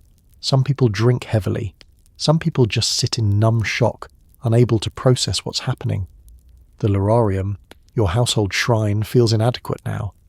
What offering could possibly appease gods angry enough to make a mountain explode? The pumice continues to fall. By midnight it's 6 to 7 feet deep in some areas. Buildings with flat or gently sloped roofs are collapsing. The weight is simply too much. You hear the crashes throughout the night as structures give way. Each crash makes you wonder if your building will be next. You look at your roof, watching for cracks, listening for the telltale creaking that means structural failure is imminent. Your house, your pride and joy with its beautiful frescoes and mosaic floors, has become a potential tomb. By dawn, though you can't see the sun, the pumice is 8 to 9 feet deep. The city is almost unrecognizable. The forum, the temples, the amphitheatre, all buried. The streets have ceased to exist. Pompeii has become a landscape of rooftops emerging from a white, undulating sea of volcanic stone. Those who chose to flee hours ago are now miles away, safe, having lost their property but saved their lives. Those who stayed, trusting their homes and hoping the eruption would stop, are realizing their mistake. But it's too late. The pumice has made escape nearly impossible, and worse, something even more deadly is about to arrive. The mountain isn't finished, it's just getting started. While Pompeii is being buried in ash, the real killer is forming on the mountain. The eruption column, that massive tower of ash and gas rising into the sky, is becoming unstable. It's too heavy to support itself. Around midnight, it collapses. When it does, it sends a pyroclastic surge racing down the mountain toward the city. This is not lava, it's something worse. It's a superheated cloud of gas, ash and rock, travelling at over 100 miles per hour with a temperature of over 400 degrees. It's a wall of death that incinerates everything in its path. The people of Pompeii who survived the ashfall now face this. There is no outrunning it. There is no sheltering from it. When the surge hits, you die instantly. Your brain boils, your muscles contract violently, and you freeze in place, a statue of ash and agony. This is how Pompeii ends. The collapse of the eruption column happens because the physics of the eruption change. For hours, the column has been sustained by the tremendous pressure and heat from the magma chamber. The material is being ejected with such force that it shoots miles into the sky. But eventually the pressure decreases slightly, or the density of the ejected material changes, or some combination of factors causes the column to become unstable. Instead of rising, it falls. Millions of tons of superheated ash, gas, and rock collapse back toward the Earth. When this material hits the slopes of Vesuvius, it doesn't flow like lava. It races like an avalanche. This is a pyroclastic surge, one of the most deadly volcanic phenomena known to science. It's a ground-hugging cloud of superheated gas and particles that travels at speeds that would make a race car jealous. The temperature inside the surge is between 400 and 700 degrees Celsius. The speed is over 100 miles per hour. There is no natural disaster more instantly lethal. You cannot outrun it. You cannot shelter from it. If it reaches you, you die. The first surge hits the nearby town of Herculaneum around midnight, killing everyone who remained. Pompeii, slightly farther away and partially protected by the mountain's contours, is struck by subsequent surges in the early morning hours. When the surge arrives, it doesn't announce itself. There's no warning siren, no earthquake, nothing to alert people to what's coming. One moment you're huddled in your home, surrounded by family hoping to survive until morning. The next moment, the wall of superheated gas bursts through your door, your windows, every opening in your house. Death is instantaneous. The heat is so intense that your brain literally boils inside your skull. The sudden increase in temperature causes the fluid in your brain to vaporize, creating pressure that causes your skull to explode. Simultaneously, your muscles contract violently in a cadaveric spasm, freezing you in whatever position you were in when the heat hit. This is why the plaster casts show people in such expressive poses. They're not posing. They're frozen in the instant of death, hands raised to protect faces, bodies curled in futile attempts at protection, parents clutching children. You don't burn in the traditional sense. There's no time for fire to consume your body. Instead, the heat flash kills you so quickly that your body's preserved in position, soon to be buried by the continuing ashfall. Your skin is seared, your internal organs are cooked, but the structural integrity of your body remains intact long enough for the ash to cover and preserve you. Over the centuries, your soft tissue will decay, leaving a void in the hardened ash in the exact shape of your body in its moment of death. The pyroclastic surge doesn't just kill people, it destroys buildings, topples walls, and penetrates every enclosed space. The force of the surge is tremendous, like being hit by a wall of superheated air travelling faster than a hurricane. Wooden doors are blasted inward, roof tiles are blown off. The surge flows through the streets, now buried under pumice, following the topography of the buried city. Nothing survives. The surge is followed by continued ashfall, and then more surges as the eruption column collapses repeatedly. By the time the eruption finally ends, roughly 24 hours after it began, Pompeii is buried under roughly 20 feet of volcanic material.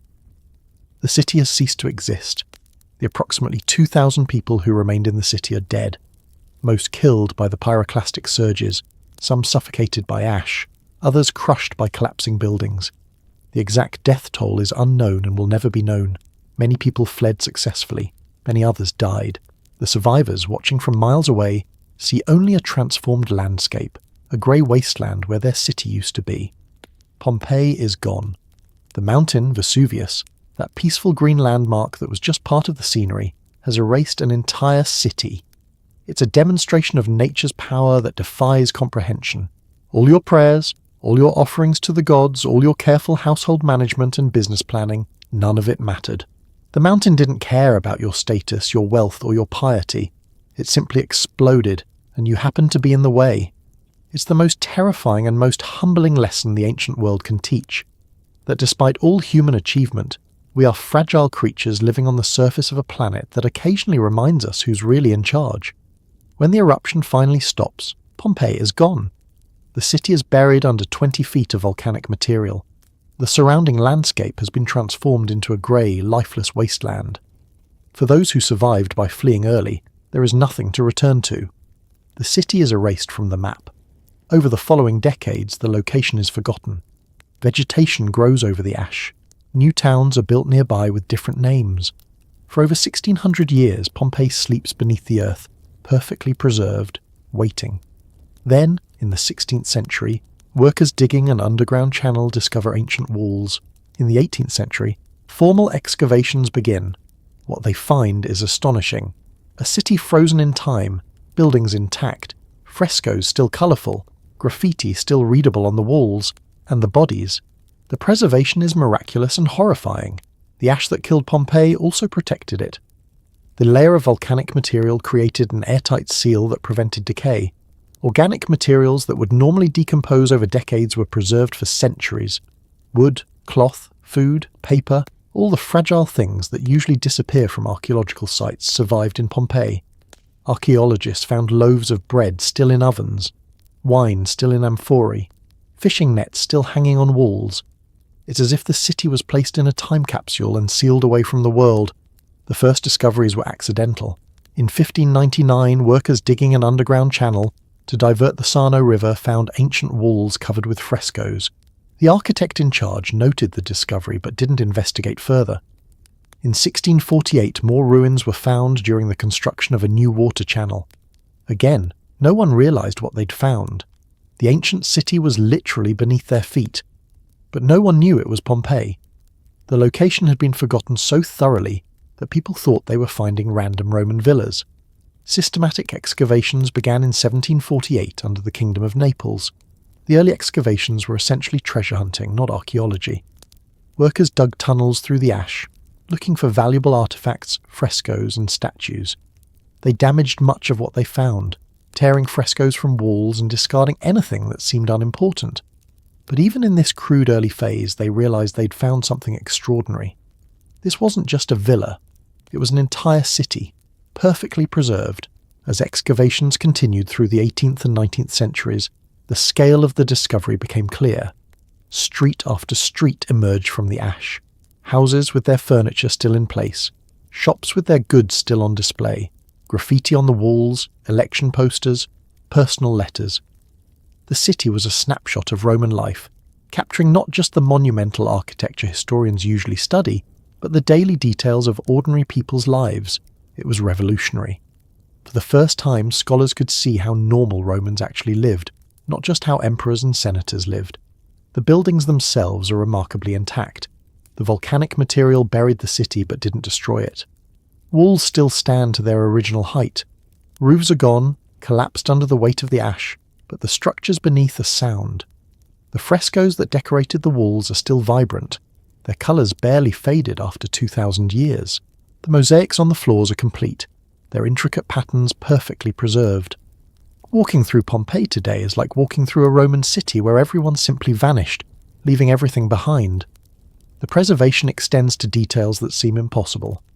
Graffiti scratched into plaster walls is still readable. You can see where someone carved Marcus loves Spendusa on a tavern wall. You can read election slogans, vote for Gaius Julius Polybius, he brings good bread. You can see crude jokes, insults, and casual observations. These messages, never meant to last, survived because the ash protected them. They're a direct connection to individual Romans, their thoughts and feelings preserved by accident. The Forum still stands, surrounded by its colonnaded porticos. The temples, though damaged, are recognizable. The amphitheatre, built into the natural slope at the city's edge, survived almost intact. The public baths, with their elaborate heating systems and decorated pools, are well preserved. The brothel, the lupanar, stands with its explicit frescoes still visible.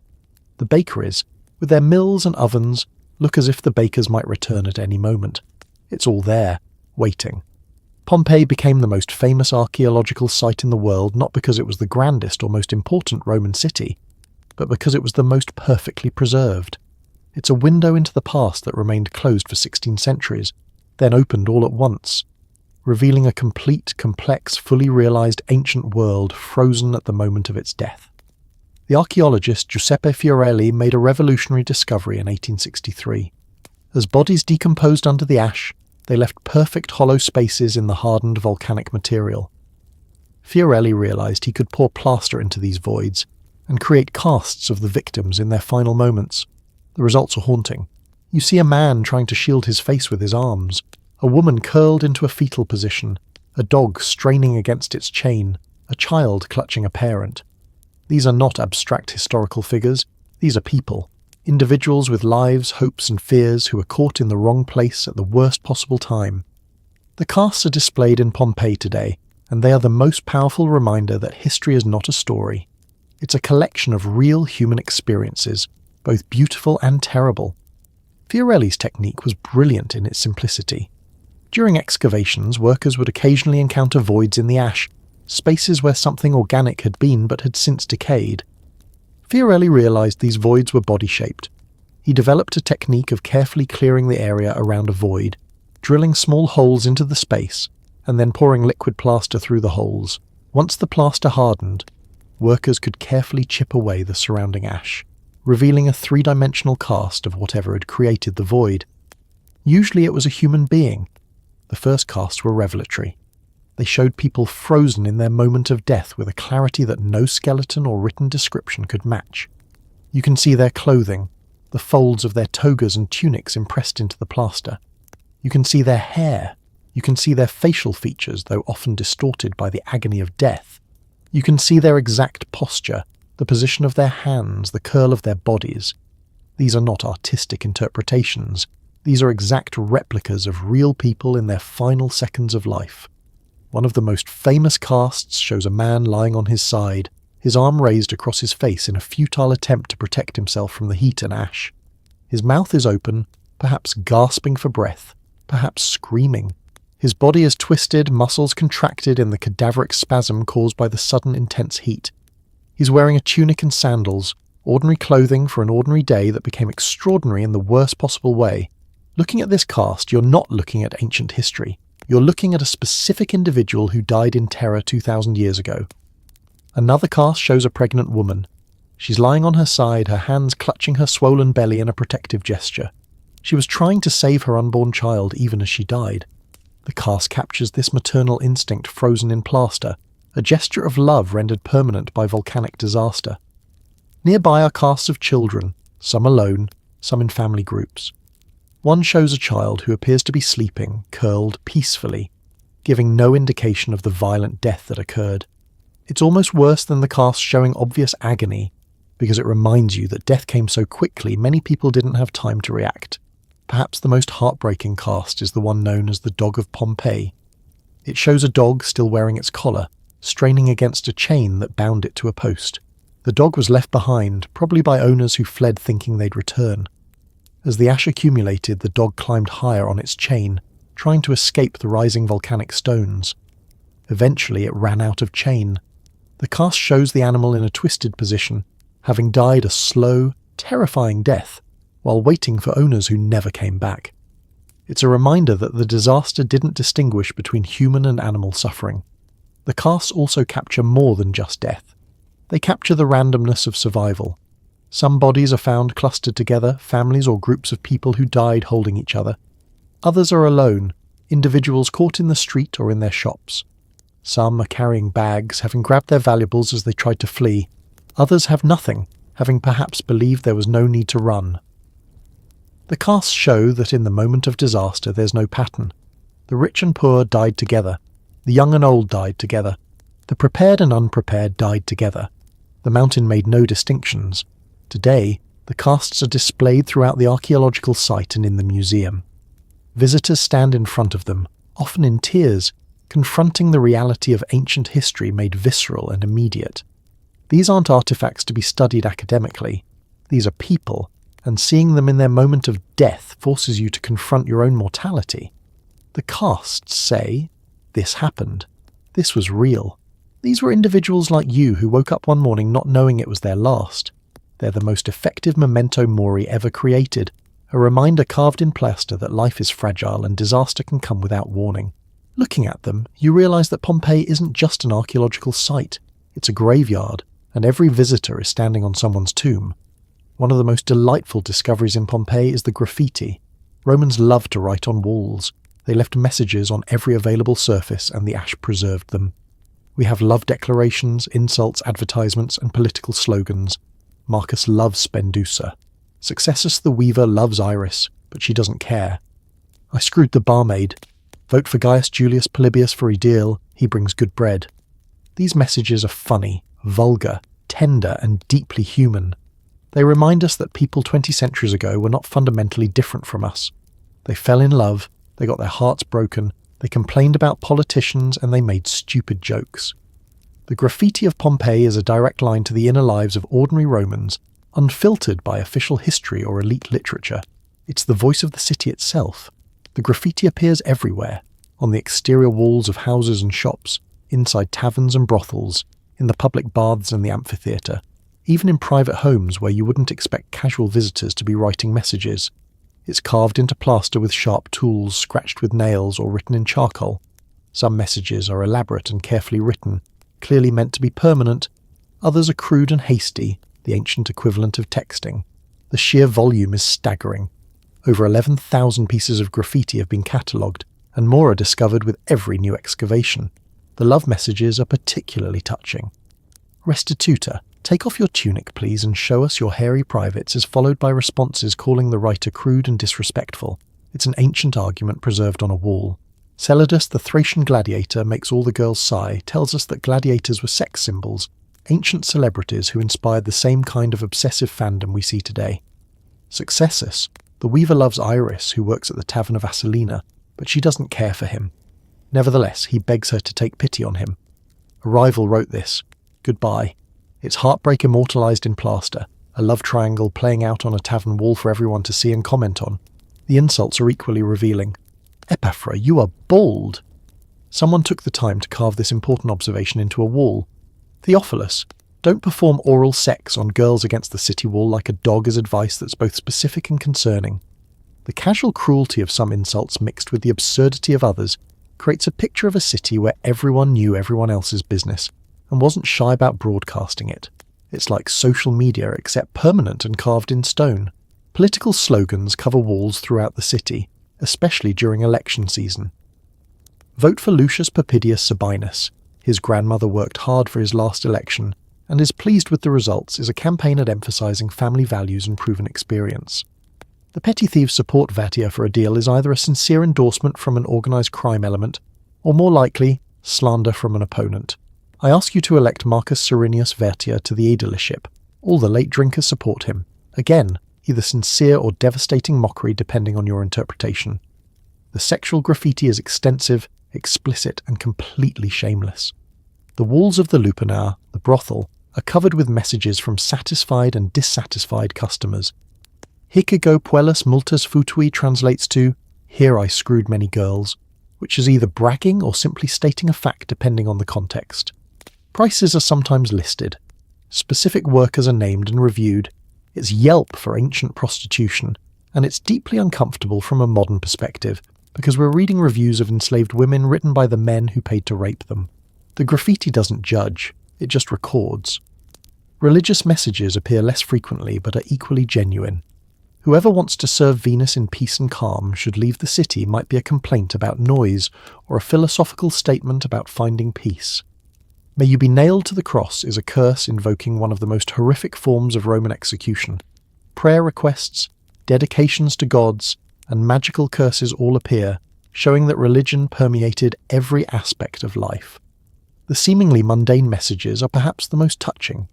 We two dear men, friends forever, were here. If you want to know our names, they are Gaius and Aulus' two friends leaving their mark on history, asserting their existence. On April 19, I made bread as a baker recording a completely ordinary day that became extraordinary when it was preserved forever.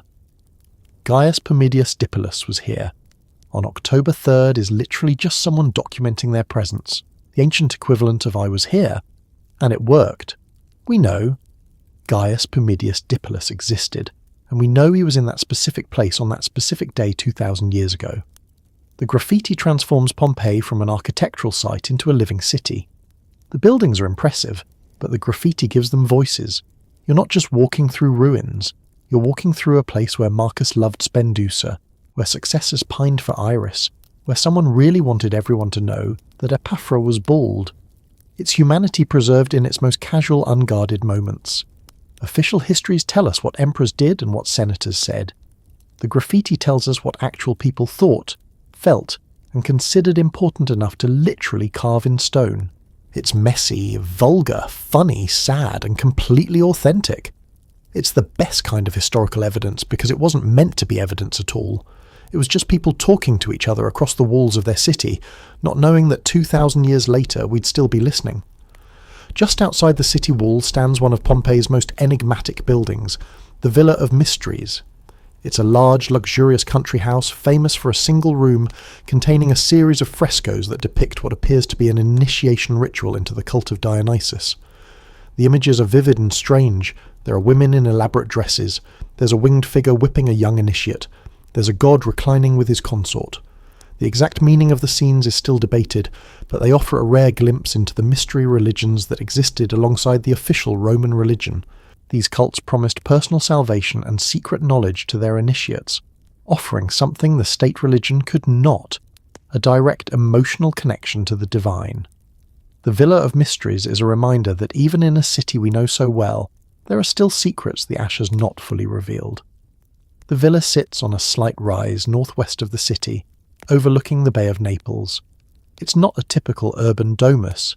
This is a suburban estate, a place where wealthy Romans came to escape the noise and crowds of the city, while remaining close enough to participate in urban life. The villa includes agricultural facilities for producing wine and olive oil, residential quarters for the owners and their guests, and beautifully decorated reception rooms for entertaining. It's both a working farm and a luxury retreat, the ancient equivalent of a country estate with a vineyard. The famous frescoes occupy a single large room, traditionally called the Hall of Mysteries. The paintings cover the walls in a continuous narrative that wraps around the entire room. The figures are life-sized, painted against a distinctive red background that's become known as Pompeian red. The quality of the artwork is exceptional. These are not crude decorations, but sophisticated paintings by skilled artists, possibly commissioned specifically for this room and this purpose.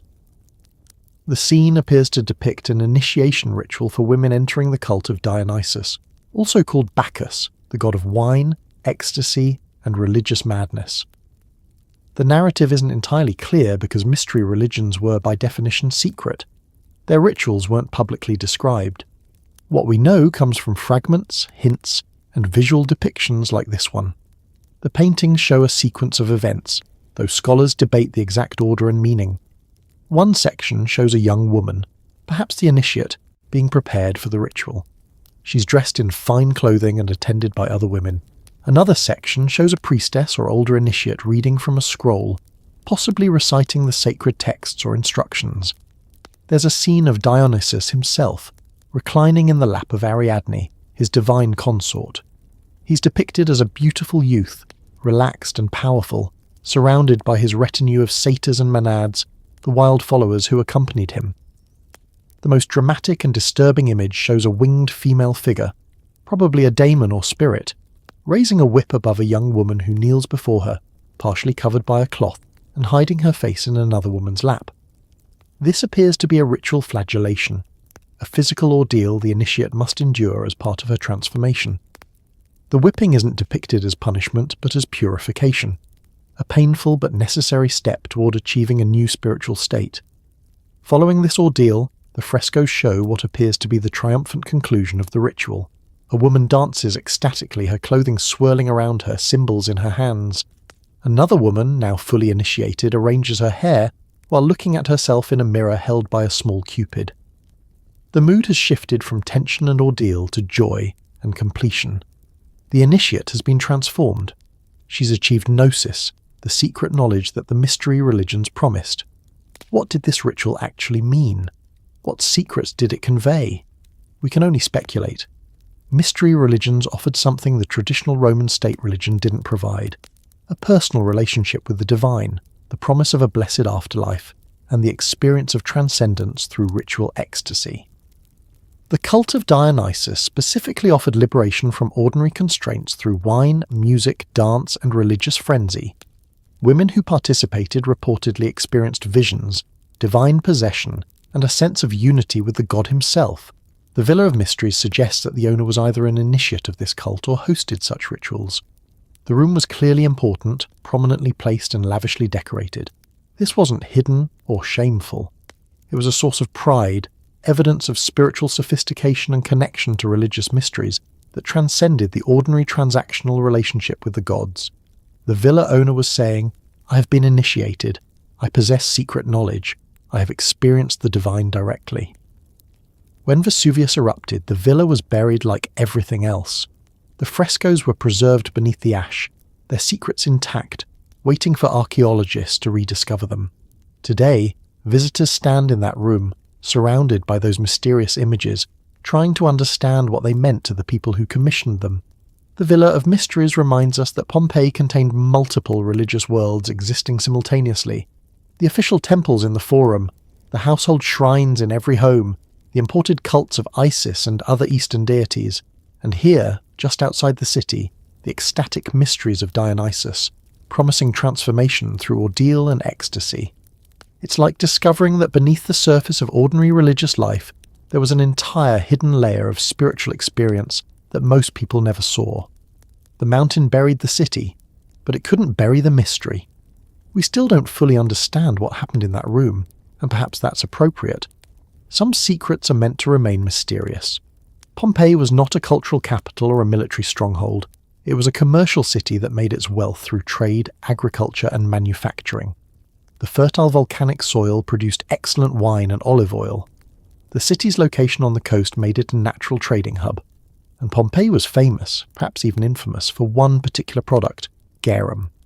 This fermented fish sauce was produced in large factories on the outskirts of the city, and it was exported across the empire. The smell must have been apocalyptic, but the profits were enormous.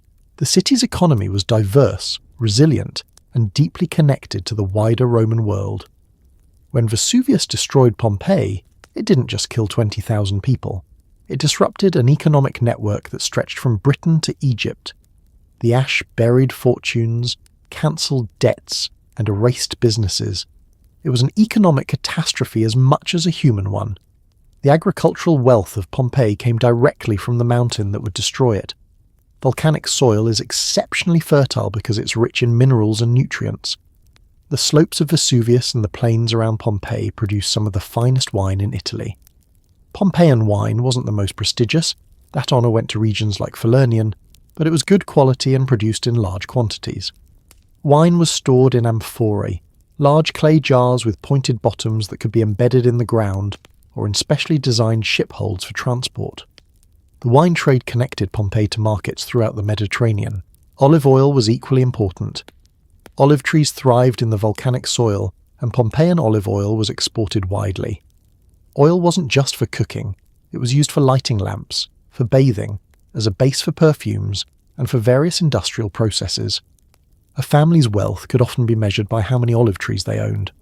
The harvest season was crucial, and the oil presses, large stone wheels that crushed the olives, were significant investments. Several well-preserved oil presses have been found in Pompeii, evidence of the industrial scale of production. But the most distinctive Pompeian product was garum, the fermented fish sauce that Romans put on virtually everything. Garum was made by layering fish, usually small fish like anchovies or mackerel, with salt in large vats and leaving them in the sun for several months. The fish would ferment and liquefy, producing a salty, pungent liquid that was strained and bottled. The highest quality garum, made from specific fish species and aged carefully, could cost as much as fine wine. Lower quality versions were affordable even for the poor. The factories were located on the outskirts of the city because the smell of rotting fish was unbearable. But the profits made the smell worthwhile. The city's location made it a trading centre. Pompeii sat at the mouth of the Sarno River, with access to both river traffic and sea routes. Goods arrived from across the empire. Egyptian grain, Spanish silver, silk from the distant east, and slaves from conquered territories all passed through Pompeii's port. Merchants made fortunes buying goods in one market and selling them in another. The Forum contained offices for bankers and money changers who facilitated these transactions, converting between different regional currencies and providing credit for large purchases. Manufacturing was equally important. Pompeii had numerous bakeries, each with large millstones turned by donkeys or slaves to grind grain into flour. There were fulleries, workshops where cloth was washed, bleached, and treated to make togas and other garments. The fullers collected urine from public collection points, using the ammonia to clean and whiten fabric. There were metalworking shops producing bronze lamps, cooking vessels and decorative items. There were pottery workshops making amphorae, dishes and tiles. Each business employed workers, generated income, and contributed to the city's economic ecosystem. Wealthy families diversified their investments. They owned agricultural land, urban rental properties, shares in trading ventures, and manufacturing businesses. A single family might produce wine on their rural estates, own shops in the city that they rented to merchants, and have financial interests in shipping enterprises. This diversification protected them from single market failures and ensured steady income. The inscriptions and business records preserved in Pompeii show sophisticated financial arrangements, including loans, partnerships, and multi-generation business relationships.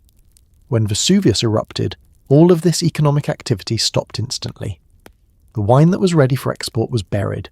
The olive oil stored in warehouses was lost. The garum fermenting in its vats was entombed. The ships in port were destroyed. The businesses disappeared. The merchants who survived lost their inventory, their shops and their market. The agricultural land was buried under ash, unusable for years. The economic ripples spread throughout the region and beyond. Contracts couldn't be fulfilled. Debts couldn't be collected. Trading relationships were severed. For the Roman economy as a whole, Pompeii's destruction was manageable. Other cities took over its trading functions. Other regions supplied wine and oil. But for the individuals and families whose wealth was tied to Pompeii, it was catastrophic. Fortunes built over generations disappeared in a day. Some families probably had assets elsewhere and could rebuild. Others were completely ruined. The archaeological evidence shows that some survivors returned to the buried city, dug through the ash to recover valuables, and then left forever. They salvaged what they could, but the life they'd built was gone. The mountain didn't just take lives, it took livelihoods, erasing an entire city's economic existence as thoroughly as it buried the streets and buildings. It's like having every bank account, every business, every asset you own suddenly cease to exist while you watch helplessly from a distance, knowing you can never go back. And so we come to the end of our journey through Pompeii, a city that lived, thrived, and died in a single catastrophic day. We've walked its streets, entered its homes, and stood in the shadow of the mountain that would become its tomb. We've seen how ordinary people lived their ordinary lives, unaware that they were living on borrowed time, that the peaceful green mountain watching over them was counting down to a moment that would freeze them in history forever. Think about what we've witnessed tonight. The merchant haggling over the price of garum in the forum, confident in his business acumen, never knowing his ledgers would be buried and his debts cancelled by volcanic ash. The woman arranging her hair in a polished bronze mirror, preparing for an evening meal she would never eat. The baker marking his loaves with his personal stamp, bread that would carbonize in the oven and be discovered 2,000 years later, still recognizable. The child playing on the stepping stones, hopping from one to another in a game that would end when the sky turned black and the world exploded. These were people like you. They worried about money and reputation. They fell in love and had their hearts broken. They complained about politicians and made crude jokes on tavern walls. They honoured their gods and hoped for prosperity. They believed, as most of us do, that tomorrow would be much like today, that their homes were secure, that their city was permanent, that the mountain was just a mountain. They were wrong, but they had no way of knowing it. The universe gave them no warning they could understand, only signs they couldn't read. The suffering, when it came, was immense. Imagine the terror of watching the sky darken at midday, the confusion as volcanic stones began falling like snow, the growing realization that this wasn't stopping, that the ash was accumulating, that your roof was beginning to buckle, the impossible choice between staying in your home and fleeing into the unknown. And for those who stayed, the final horror when the pyroclastic surge arrived, a wall of superheated death moving faster than any human could run. There was no time to pray, no time to say goodbye, just heat, pain, and darkness. But there was also resilience. The thousands who chose to flee, who abandoned their property and ran toward an uncertain future, survived. They lost everything but their lives, and they built new lives elsewhere. They remembered. They told stories. They passed down the memory of the city that was lost, even as those memories faded into legend. Human beings are remarkably good at surviving, at adapting, at starting over. We're fragile, yes, but we're also stubborn and resourceful and determined to continue. And Pompeii itself, in a strange way, survived. Not as a living city, but as a perfect time capsule. The ash that killed also preserved. For 1600 years, the city slept beneath the volcanic stone, waiting. And when it was finally rediscovered, when the archaeologists began their careful excavation, Pompeii returned to the world. Not as it was, but as a memory made tangible. A place where we can walk through history, touch the walls that ancient hands built, and read the messages that ancient voices left behind. We owe something to those people. We owe them our attention. We owe them the acknowledgement that their lives mattered, that their joy and suffering were real, and that they deserve to be remembered as individuals, not just as statistics or historical abstractions. The plaster casts force us to see them as they were, human beings frozen in their moment of death. It's uncomfortable. It should be. Bearing witness to suffering is never comfortable, but it's necessary. And perhaps we owe them gratitude as well. Gratitude that we live in a time when we understand volcanoes, when we can monitor seismic activity and predict eruptions with at least some accuracy. Gratitude that we have evacuation plans and warning systems. Gratitude that we don't have to choose between abandoning our property or staying to face an unknown disaster. We're not fundamentally different from the Pompeians. We're not smarter or braver or more deserving of survival. We're just luckier, born into a time and place where knowledge has given us a better chance of reading nature's warnings. But we should not be complacent. Vesuvius still stands. It's still active. It will erupt again. The millions of people living in Naples and the surrounding area live in the shadow of that mountain just as the ancient Pompeians did. They know the risk. They've chosen to stay anyway. And around the world, billions of people live on fault lines, in flood zones, in the paths of hurricanes and typhoons. We all make calculated risks about where we live, weighing the dangers against the beauty, the community, the simple fact that we have to live somewhere. The ground is never as stable as it seems. The sky is never as predictable as we hope. Nature is powerful and indifferent, operating on scales that dwarf human concerns. But that's not a reason for despair. It's a reason for humility, for appreciation, for making the most of the time we have. The Pompeians didn't know that August 24th, 79 would be their last day. They woke up thinking it was ordinary, and in a way it was, right up until the moment it wasn't. Every day is ordinary until it becomes extraordinary. Every morning is routine until it becomes the last morning. That's not morbid, it's simply true. And recognizing that truth doesn't have to paralyze us with fear. It can liberate us to live more fully, to appreciate more deeply, to love more completely. So tonight, as you drift towards sleep, think about Pompeii. Think about the beautiful, flawed, complicated city buried beneath the ash. Think about the people who lived there, people not so different from yourself. And then think about your own life, your own city, your own ordinary days that you sometimes take for granted. Be grateful for the roof over your head that isn't buckling under volcanic stones. Be grateful for the air you breathe that isn't thick with ash. Be grateful for the morning that will come, the sun that will rise, the ordinary day ahead of you that is, in its own quiet way, a gift. The people of Pompeii would have given anything for one more ordinary day, one more morning in the Forum, one more meal with family, one more sunset over the Bay of Naples. They didn't get it, but you do. You have tomorrow, and all the tomorrows that come after, however many that may be. Don't waste them. Don't spend them in fear or regret or endless planning for a future that may never arrive. Live them, experience them, appreciate them. And now, let the story of Pompeii fade gently into your dreams. Let the voices of the ancient city quiet. Let the image of the mountain dissolve into peaceful darkness. You've travelled 2,000 years tonight, walked through a city frozen in time, and witnessed both the fragility and resilience of human life. You've done enough. You've learned enough. Now it's time to rest. Sleep well. Sleep peacefully. And when you wake tomorrow, in your own time, in your own safe place, far from any exploding mountains, take a moment to appreciate the gift of another ordinary day. The people of Pompeii would understand. They would approve. They would tell you that life, even ordinary life, even simple life, is precious beyond measure. Good night, traveller.